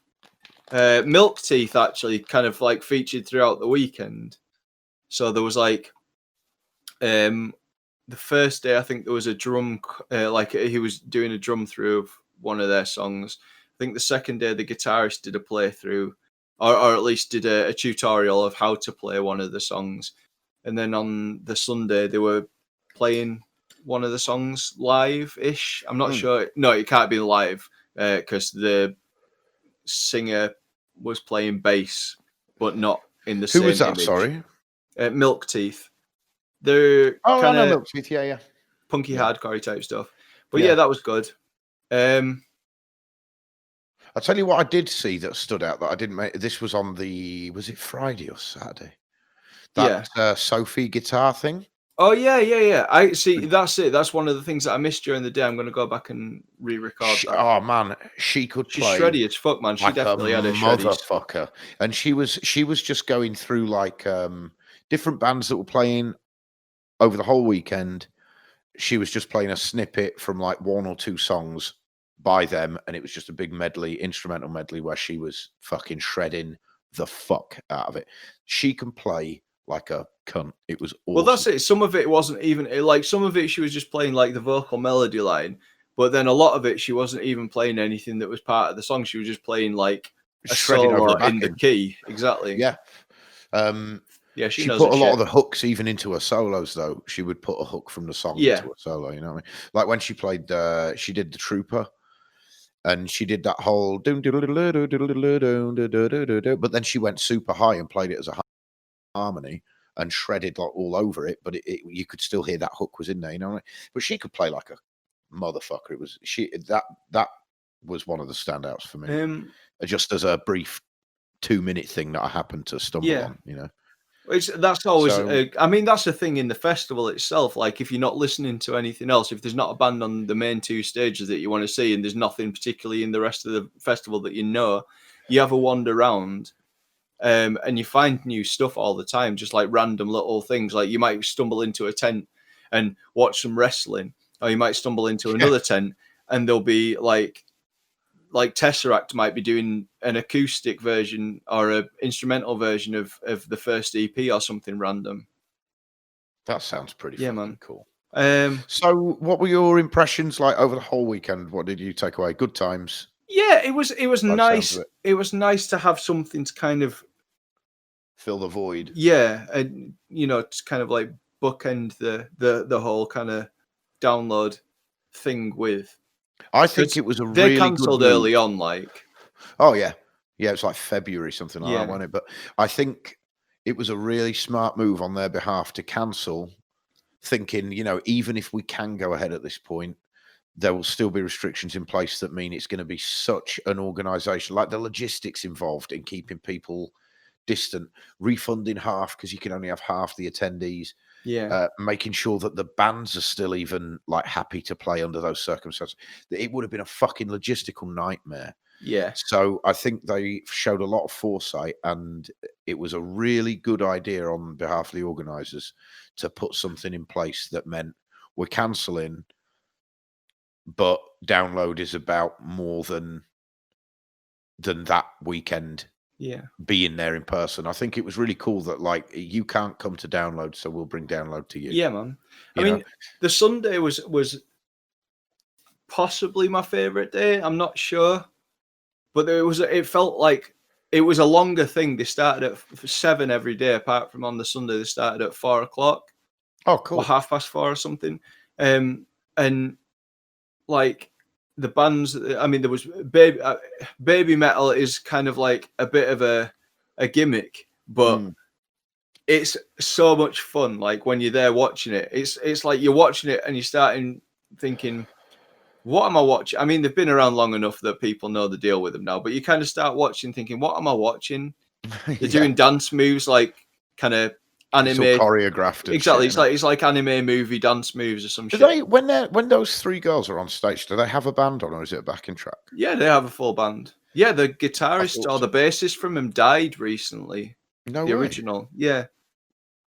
And well, but yeah, it sounds like they've got a full band playing. I've never actually seen. I've never seen Baby Metal. I've only seen them on video. But of course, when you see them on like when it shows a performance on YouTube, something that's singer's got some pipes, man. Well, that's it. It's the camera, because they're the gimmick. The camera is only ever on the three of them, so I've never really paid attention to whether there's a band or not. But yeah, man. No, it sounds like you, who has a lot of experience of actually being there in person, took a lot away from it. Like it was a good time. So I mean, I think they did. They're a band that I've never heard before, really, very much, and they were good. Yeah. I enjoyed them.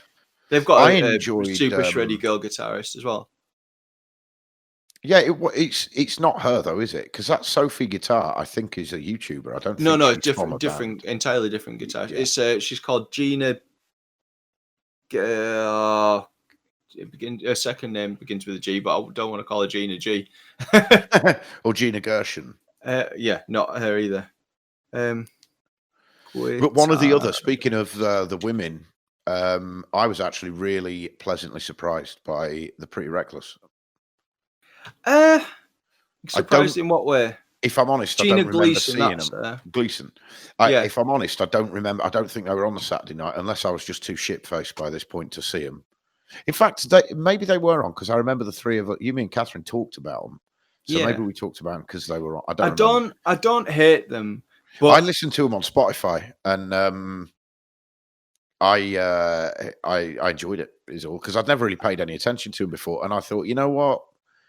Yes, it's an actress fronting a rock band, but I got the impression that it wasn't like a managerial position.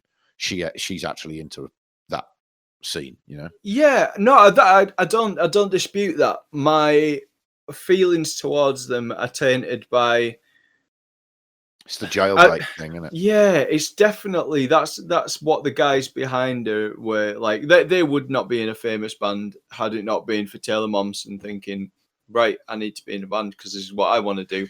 Yeah, because I don't think they're. It's not like they're people from other bands that. No, and there's nothing about them musically that blows me away. The solos, I liked it. Like it's all right. Special. They're not changing the world, but it's fun. It's enjoyable, and it's really just straight rock. Yeah, but they would. That's it. What I'm saying, they wouldn't be anybody if she wasn't somebody. But at the same time, I have to wonder. She was already famous at the point that that band came out. Yeah. So where did she find them? And I can't help but think if she was already famous, she's going to have some kind of contacts to. I don't think she found them in some back alley bar playing in a covers band. I would assume that they are musicians in their own right, but maybe not famous. Like they could be session players or whatever, you know. And maybe there's just now in that band specifically, they're not playing stuff that shows off the skills that, you know what I mean? But I definitely see your point. And the thing is the age difference, because she's like 24, 25 now, I guess. Yeah. And I think it was the guitarist, he was playing a 335. So we did see him, because I remember being shocked that he was playing a 335. He had a black 335. Right. And I was convinced it had been a Les Paul from the sound. It sounded like a really solid, thick sound. And he had this 335, but he's like this tubby dude in his 50s. And I couldn't help think, if it was a managerial decision, it wouldn't have been a tubby dude in his 50s. You know, in the first Wayne's World, when they go see Alice Cooper, Yeah. and that dude rips into a solo on the Mockingbird, and he's got his shirt off and his abs are out and stuff. If it was a managerial decision, if someone else had put that band together and like chosen her to front it was manufactured, I can't help but think that the guitarist would look more like that. Well, maybe they're like, you know, like they have these song factories where they just pump out kind of like middle of the road rock music. Yeah. Maybe it was like that. They had a lot of kind of like middle of the road rocky type songs, and they'd been kind of playing them, but didn't have anybody. They didn't have any kind of wow factor to them. And then and then you throw an actress up front. Exactly. So they were probably, to a degree, they were an established band. They were songwriters, but not necessarily anything beyond that. They wanted to be, and then there's other bands that I can't think of right now that have a similar kind of dynamic. Not necessarily with not in a rock jailbait girl at the front of them, but I know what you mean, because it's like it's a million times that an actress or an actor has moved into music, and vice versa. To be fair, and sometimes they're good at both. Just sometimes off the top of our heads, let's do a few. Eddie Murphy, Bruce Willis. Man, yeah. That was bad. That was just objectively bad music. Hugh Laurie. Willis made. Hugh Laurie's a fucking mean piano player, and he's a jazz man. Plays like a motherfucker. Who else we got? I keep getting faces just flashing past my eyes of like people who I know. I think more pop. Jared Leto, obviously. One of the rare, very successful. And quite rightfully so. He's got an excellent voice. The band are very good at what not necessarily. Apparently, Maynard from Tool taught him to sing, or at least he had lessons from Maynard. Yeah, I would imagine he could already sing. He maybe took some vocal coaching. Actors often can, don't they? Because they go to that they go to voice school and stuff. Yeah, because you got to project. I was thinking more like in the pop world, like fucking. I don't know why, but the first one that comes to mind is fucking Holly Valance. Fuck me. I don't know why. That's the first one that pops into my head. I don't know. I didn't like her before it. I like her during it, and I don't like her after it. No, to be fair, I agree. She sullied my world. But on that same tip, though, what's her fucking name? Minogue. Kylie Minogue. Well, Kylie Minogue. Yeah, the Neighbours seems to kick him out, doesn't it? Natalie Imbruglia. That's the one I was thinking of. Jason Donovan. Obviously, fucking the J-Dove. I feel like actors that go into music. What's worse, when a musician acts? Like how many actors that have made music that was objectively, not necessarily any specific scene or genre, how many actors have made legitimately and objectively good music? You know, Hugh Laurie, and I don't mean they've always done both. I mean they're predominantly an actor, and then seemingly out of nowhere they've put out a record. Hugh Laurie, Jared Leto, of course, yeah. I would argue Taylor Momsen, if I'm honest. I would say Pretty Reckless are good enough that they can. Not in the upper echelon. I think the problem I have with a lot of singers that go to front bands or become artists, musical artists, it's like, have you ever seen, is it in Road Trip? No, I don't think it is in Road Trip. What is this? What film is it where... Say that last part again, man. It doesn't matter. It's irrelevant, man. Cutting out. It's irrelevant. What film is it where Matt Damon sings "Scotty Doesn't Know"? Can you hear me still? No. Come on, bastard. I guess not. There we go. Right. So, what film is it where Matt Damon sings "Scotty Doesn't Know"? Can you remember? It's Euro Trip. I thought it was. I had Road Trip. It's not him. It's not him. No, it's not. He's not really singing it. No, but that's like I say, that's not the point. The point is, right. So let's go back to the start of that fucking sentence because you obviously couldn't hear enough to make sense of what I'm saying. No, right? No, I couldn't. So whenever I see somebody who is an actor who then goes to be a musical artist, yeah, you know, when Matt Damon's singing "Scotty Doesn't Know" in Eurotrip, yep. That's what I'm seeing. That's what I'm looking at on stage. Yeah, there's somebody like basically it. doesn't know that they're not like. If you see Bruce Dickinson, he's been doing it for fucking decades. Yeah, he still looks like he's a fucking rock frontman. That's all energy coming from him. That's not like he's not trying to do that. That is him fucking. That's what he lives, breathes, and sweats. Yeah, without when you see somebody that comes from an acting background, they're acting like they want to be a rock star. Yeah, okay. Often. I see what you're saying. And not all the time. Think, and the ones that don't, I can't think. The ones that don't are the ones that stand out as better. Stories, even the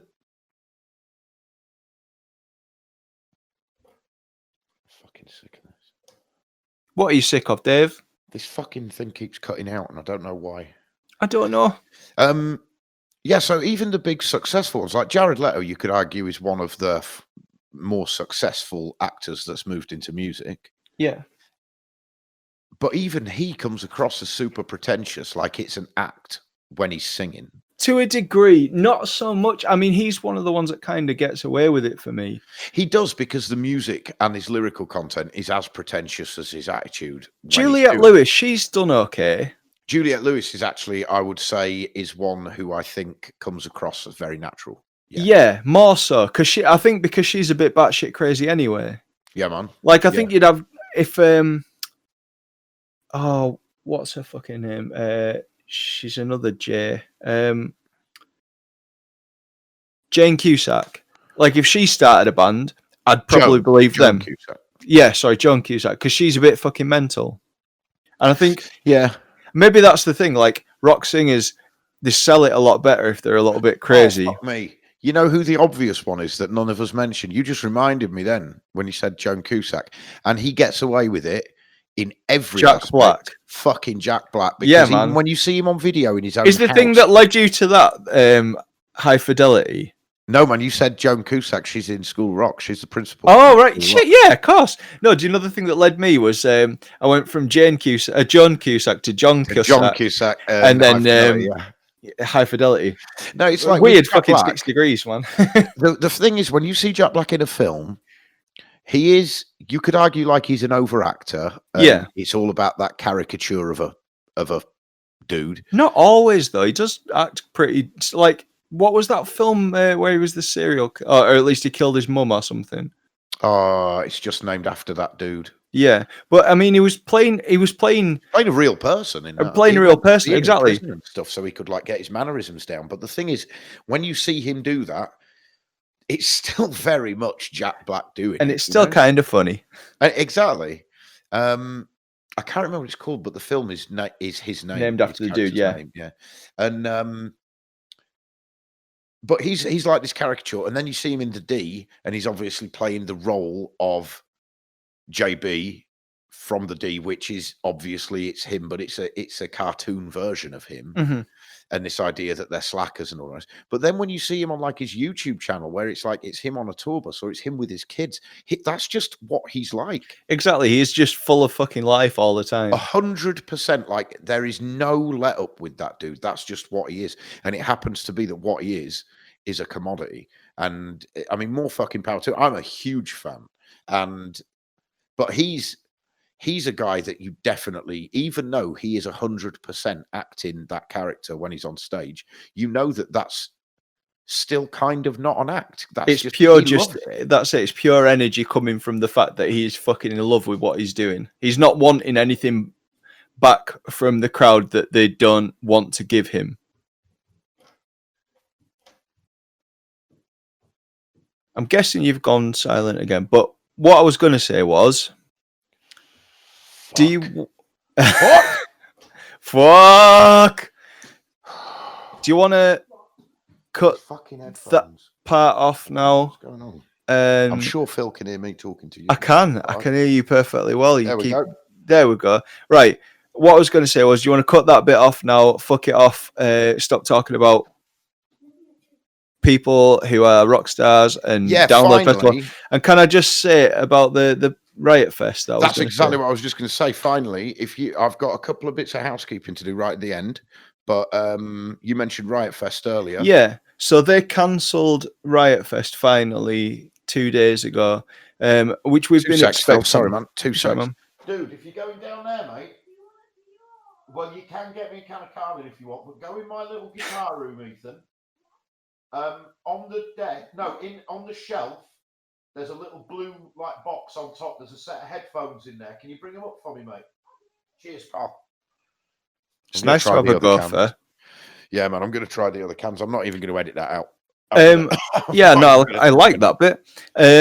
Right, so they cancelled it 2 days ago, which we'd been expecting for a while anyway. And Riot Fest is October? No, September. So it's not that far in. Middle to the end of September. Right. And they cancelled it pretty late because they couldn't cancel it until the city told them that they had to cancel it essentially. Otherwise, they'd have had to had loads of crazy fees to pay and stuff. Fucker. But they finally cancelled it, which is both bogus and sad. But at the same time, it's they've released. I think the same night they released the lineup for next year, which includes My Chemical Romance that they'd announced for this year that I was already pretty psyched for. But I think they'd held off announcing anything else for the simple reason. They do it every year. They always say, we'll release it when we fucking want to. It's a very punk ethic. Like the people behind it and the ideas behind it. It's a very punk ethic kind of festival with big bands on. But it's so diverse. Like I said earlier, so My Chemical Romance. Sorry. On top of the shelf, the same shelves where you got that. He's brought me up a box with some 20-year-old headphones in it. On top of the shelves, mate, there's a little blue thing and there's a set of cans in there. When I say set of cans, mate, that means headphones. He's going to go down and bring me up an empty Carling can that I've left on my desk. Yeah, so anyway, super diverse show. My Chemical Romance, Smashing Pumpkins, Run the Jewels, Pixies, they're the bands along the top row. Coheed and Cambria. There's a lot of bands I would love to see them. Exactly, that's what I'm saying. There's bands that, there's current kind of favourite bands, but most of them are they're not super popular nowadays. That's the wrong word. They're not super current bands. Yeah. The bands that, they might not have released an album in 20 years or whatever, but you fucking love them. Taking Back Sunday, they seem to play every year, but I'm not upset about that. No. Sublime with Rome. I don't know if that's cool. I don't know. Is that a band called Rome, or I don't know what that is. Is there a band called Sublime with Rome? Or is it Sublime with it? Well, I would assume because the dude from Sublime is dead, isn't he? So the singer from You've got Sublime, a different frontman then. I would guess. Well, I say he's dead. I am almost 100% sure I'm thinking of the right band. I'm pretty sure he's been dead a long time too. Mm-hmm. So I would assume that it's the rest of Sublime and whoever Rome is. There's a lot of early 2000s kind of pop punk bands that are, that kind of scene. So All American Rejects, Newfound Glory, Simple Plan. Did you ever hear Gogol Bordello before? They're like a gypsy rock band. The name doesn't even ring. Romany gypsy rock band. It's not even. It's kind of kind of fun music. It's crazy. It's if you check it out, Gogol Bordello, check it out and tell me what you think. Gogol. Yeah, I'll have a look. The Circle Jerks, Thrice. Circle Jerks. Did you mention? You said. Sorry, I was just swapping my cans, so I only half heard what you were saying there. You said All American Rejects. Newfound Glory are playing. Who were the two bands you said after My that? personal like favourites. Simple Plan. Bands. Can you remember Simple Plan?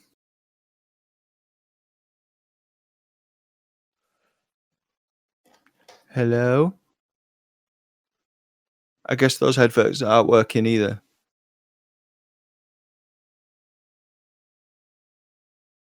Man, your headphone situation, dude. I keep getting you in and out. I've even swapped cans. It's got to be the interface because I've swapped cans. What have you done to my interface, Dave? I've got a feeling it's just dirty inside. Every time, because we had this problem with my cans cutting out a few weeks back and it was really bad. Now, whenever I use it, I put the contact cleaner inside it, and I didn't this time when I brought it up. I forgot. So I think it's just where do you store it? Or whatever. Where do you keep the interface? Oh, for fuck's sake! Fuck me. Are we going to have to cut this short because Dave's deaf? Make a drone noise so I'll know when you come back in. There you go. There you go. Oh, no, you've gone again. I love how professional we come across. It's the best thing about us is our professionalism. Every time I get you, I get like half a word and it drops back out. This is starting to take the piss. Talk. Dave Ball is a knob. No? No, come back. I don't know if you're talking. Yes, I am talking. I've got me in my cans instead. Oh, Jesus. I don't know what to say. There you are. There you are. Fuck me. Yes. Are we alive? I've got you. Right. So, real briefly. Right, I'm just going to run through the names that are there. All I'm going to do is tell you the bands that are on there, and then we're going to fucking do the house cleaning because this is fucking killing me. I'm half pissed and I'm ready to punch someone in the fucking neck. Right. Plus, in 10 minutes, you're having an affair with my brother. Yeah. And you're due on the old PlayStation in 10 minutes. Yeah, just wait. We're going to do a gaming podcast next week. That's a joke. Man, I would love to get my brother to do that. Can you imagine if him, Gav, and Jamie, or even all four of you, did a gaming podcast? That'd be fucking brilliant. It would. But let's not do another aside because we're already running at 2.5 hours. Right. Okay. So from first to last, My Chemical Romance, Smashing Pumpkins, Run the Jewels, Pixies, Coheed and Cambria, Taking Back Sunday, Sublime with Rome, Dirty Heads, Lupe Fiasco performing The Cool. So every I don't know if it's an every year thing, but last year they did a load of album performances. Oh.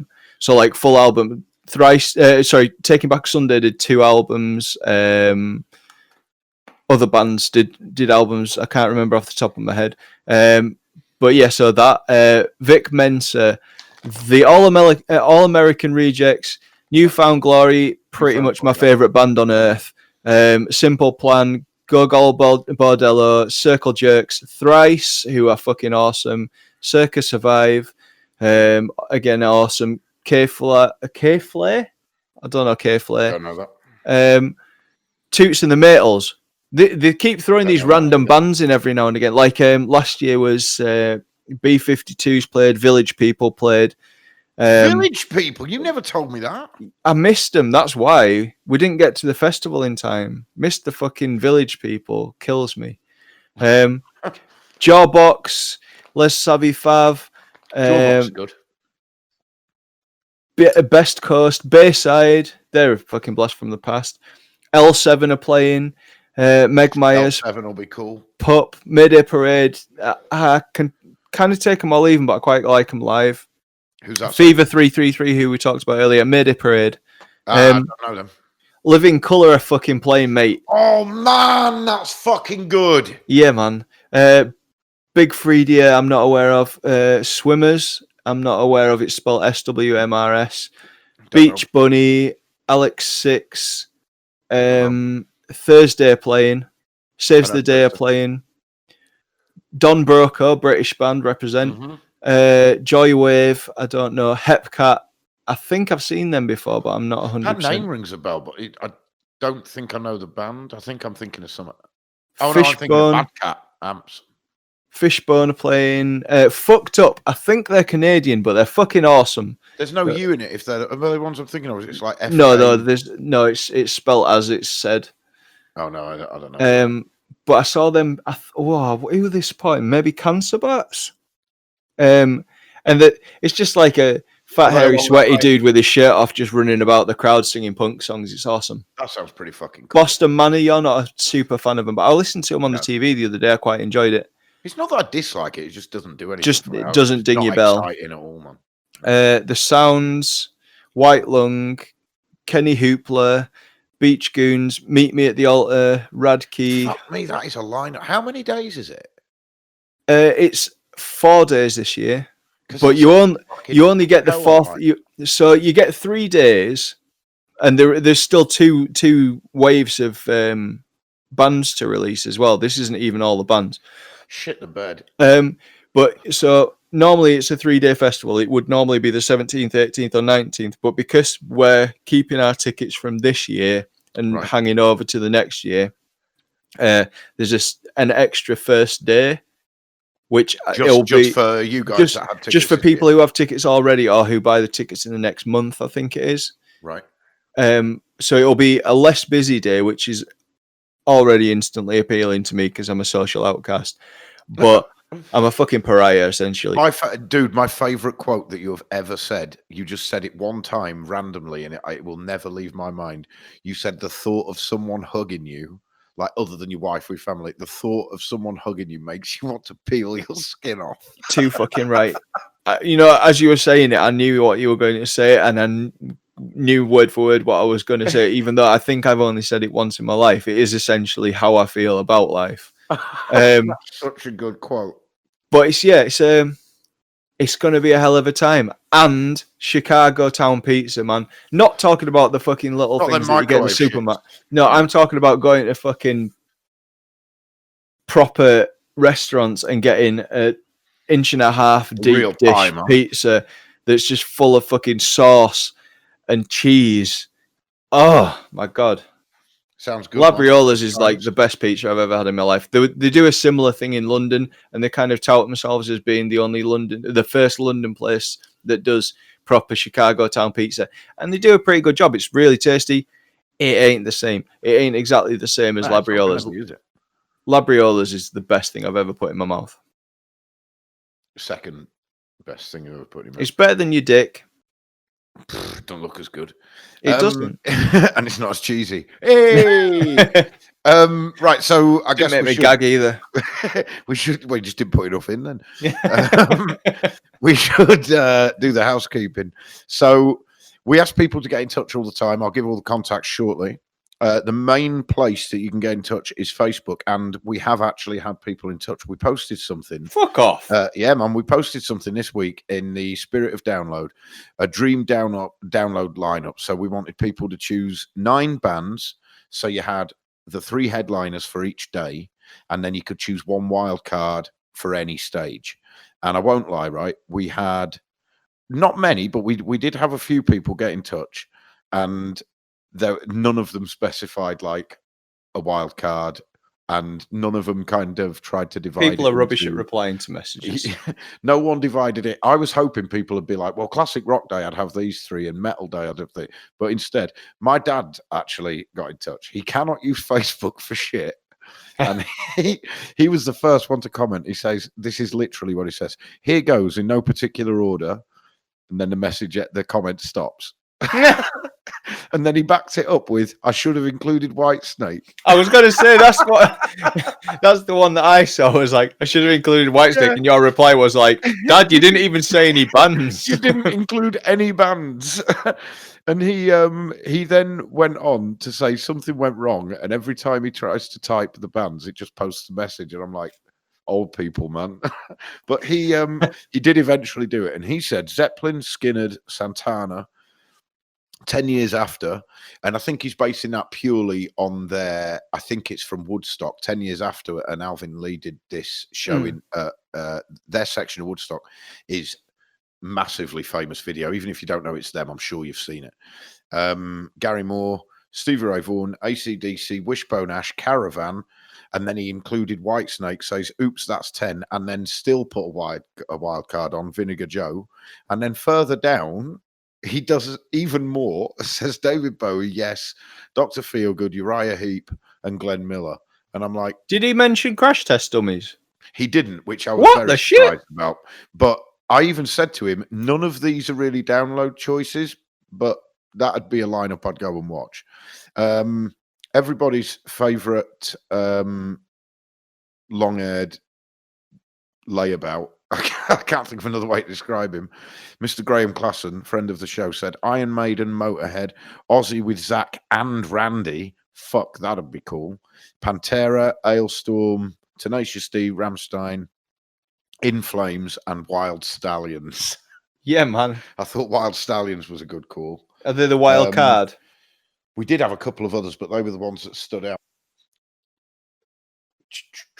What else was? Oh, Corrections Corner. We don't normally do this, but listening back, I noticed I'd made a couple of mistakes and someone pointed some of them out. This is from weeks back, but...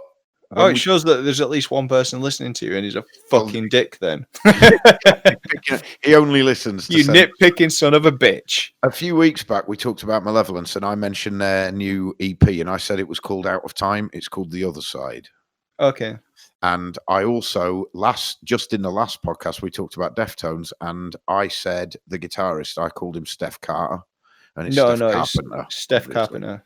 Now, I said Steph Carter because Steph Carter is he used guitarist to be one of the guitarists in Gallows. He's a friend of mine. And I'm thinking if we can, it'd be cool to get him on one time because his new band are pretty fucking cool as well, called Lioness. His wife is up front. But other than that, Graham got in touch as well. Do you remember a few weeks back when we were doing the housekeeping, I said, get in touch, and you said, send dick pics? No. I'm sure it was you. It might have been me, but I'm pretty sure it was you said send dick pics. It was a very strong possibility that I did say that, but I have no remember saying it. No. Well, Graham got in touch and sent 4 dick pics. Oh, I did see this, yeah. He sent Dick Dastardly, Dick Turpin, Dick Van Dyke, and Dick Tracy. Those were the 4 dicks he sent. So, cheers, Graham. Excellent. And I can't remember why, but I told Jack I'd give him a shout out because he pointed me at something. I can't remember what it was, but shout out to Jack too. So, he's been throwing all kinds of early 2000s hardcore bands at us. Well, when you put that thread up, reminding us about that, it's like. Well, the idea was we're supposed to throw musical ideas at each other and stuff, but it's kind of descended into just a standard talking about music. Yeah, but I mean, if I ever download Reaper and I can't remember, is it Lapoo? That's it. Yeah. Maybe because I watched some videos on it and it does look great for some free software. So maybe I'll get around to that, see if this laptop can handle it. But other than that, get in touch. We want people to get in touch. It'd be sweet if we could get some questions or suggestions for future shows, or if you just want to tell us we're shit. Can I ring in and tell you you're shit? You can do that now. You're shit. I love you though. I can't hear you anyway. That's all right. Fuck you then. Fuck you too. Let's see. I could so you can go on Facebook in the search bar at the top, just at Phil and Dave EA, or if you just search heavy in all caps, you'll find us. You can get us on Twitter. We are &_excellent. On YouTube, just search Byte Back Media. That's actually just all been revamped, and all of our challenges are up there now. I actually watched them all yesterday, and I'm not going to lie, man. The way you've edited them videos together, I was in tears laughing at a couple of them. I can't wait to record some more of them and see what you do with the editing. I was genuinely in tears laughing at some of them. Do you know, if we can record it in a way so that, are on there. Can you hear me still? Yeah, I just got you back. So if we can record them again so that it's like you and me on socially distanced GoPros, but both up close like they are on those videos on there. Yeah, that'd work. Yeah, I think that'd be fun. That'd be cool. It'd be good to get together too and do some more like that when we're allowed. Yeah, but that could be like next year or something. I mean, Yeah, that's true. we could probably do it now, but I don't want to be the guy that gives somebody coronavirus, even if No, I know what you mean. all you do is carry it across to somebody else or something like that, and That's don't it. get it yourself. You don't want to be a part of that, man. That's a Yeah, man. chain that no one wants to be in. I But don't want to be a fucking Manchester raver. no, fuck that. But there's plenty more challenges in us, I think, and we should find a way to do that. Plus, and we should get some fucking ideas for, like, on the Facebook. People should give us some fucking stupid ideas for shit to do. Well, at the moment, we do Yo-Yo Guess That video. There's 6 episodes of that on YouTube. There's name as many of these things as you can in the allotted amount of time. Snappy title.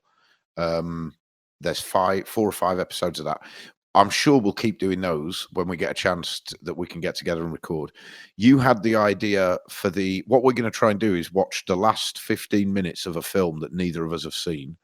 And then we have to try and work out what the fuck happened in the rest of the So film. it might be unrelated to this podcast, but it'll be us doing it. Yeah, and I imagine we'd probably still put it on YouTube through Byte back. Yeah. Just because we have our own playlist on there. So it'd be just another series of bullshit, stupid videos that we do because we like doing dumb shit. If you go on Patreon, search Byte Back Media. If you are so inclined, help us keep the lights on. You can email us at philanddaveea@gmail.com. Hey, that's legitimately a problem for you as well. Like your energy cut out the other week. That's a good point. You had a blackout. That wasn't my fault, though. I don't think. No, you need to keep Batley running. Yeah, just me alone. I've got Ethan on an exercise bike. Yeah. But yeah, he's not just the gopher, he's also the guy, the entire power for Batley. He's powering Batley right now. But yeah, get in touch. Like that's a good idea, man. Give us ideas for stupid challenges. If they're rock and metal based, then there's a strong chance that we'll give it a bash. Fucking right. But to be honest, if not, we'll probably still give it a bash. Yeah, we'll probably do it. Hey man, I snorted chili sauce. I'll do anything. I've done more dumb shit than I can recount. If I'm honest, I've done shit that I wouldn't advise anyone to do. But if I'm being filmed and if it gets a laugh, I'll probably do it again. Let me just put it out there on record that I will not do literally anything. I might. No, you can. That's up to you. But I'm not going to say. I'm not going to say on a recorded medium that's going out to other people that will say, "Well, Phil said he would do anything, and he's not doing me." I'm not interested. The only person you'll hear that from is me. Yeah, and you are maybe my wife anyway, if I'm on a promise.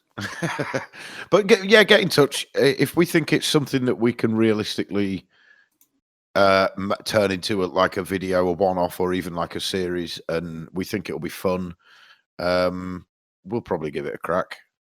Nothing fucking dangerous or just. I'm not going to chew glass. No shit like that. I ain't going to jump off my house to see if we can get 200 views and Dave will put a nail gun through his kneecap. No, he won't. But if you think it'll be fun and we think it'll be fun. However, if you're going to do it by accident, make sure you get it on film. Oh, definitely. I film everything I do now just in case I do dumb shit. Like Jackass. Yeah, 100%. But less entertaining and fatter. So if you're already listening to this, then you don't really need the links for Spotify and Apple Podcasts and Mixcloud and all that shit. But if you go to the Facebook page, as I said, at Phil and Dave EA, or just search Heavy in all caps, pinned to the top of that page is a post with all of these links in, so you can find anything you're looking for there. Please do get in touch. Facebook is probably the main one because for some reason I keep giving out the email address, but I can't even get on it. Wayne is going to sort that out. Twitter I do look at, but if I don't really like Twitter at all, so I'll check it. And me and Phil, all the way through his podcast, I've been sending each other pictures of fat naked people, and he's just sent me another one. Like morbidly obese. Yeah, huge people, like windows removed when their bloated corpses have to be winched out of their houses. We're talking about knocking down walls. But yeah, please get in touch. Facebook's probably the main one, like I said.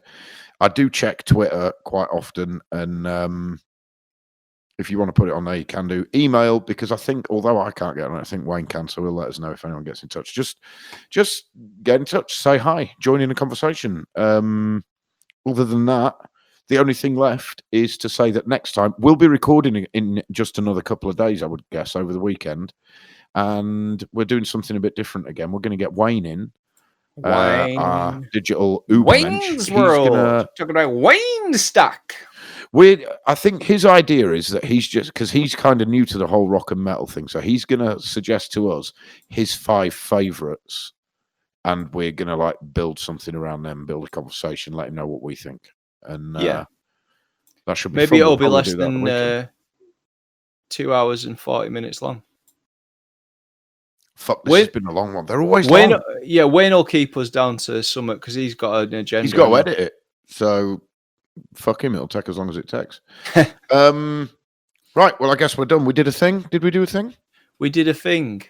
Right. We did it good in the butthole. We did a long thing right in the keister. So yeah. Right. Tell my brother I said hello. I will. And I'm going to go and kill some Nazis with him. Yeah, dead Nazis. You're going to re-kill. You can't kill what's already dead. I'm going to prove that wrong. I'm going to smash the shit out of them. Gavin Rossdale, in the immortal words of Bush and the song Little Things, I killed you once, I'll kill you again. It's a nice place to end. Love you, Dave. You've gone, man. You've gone. Love you, dude. Love you, everyone. Stay safe. Keep it metal. Peace out.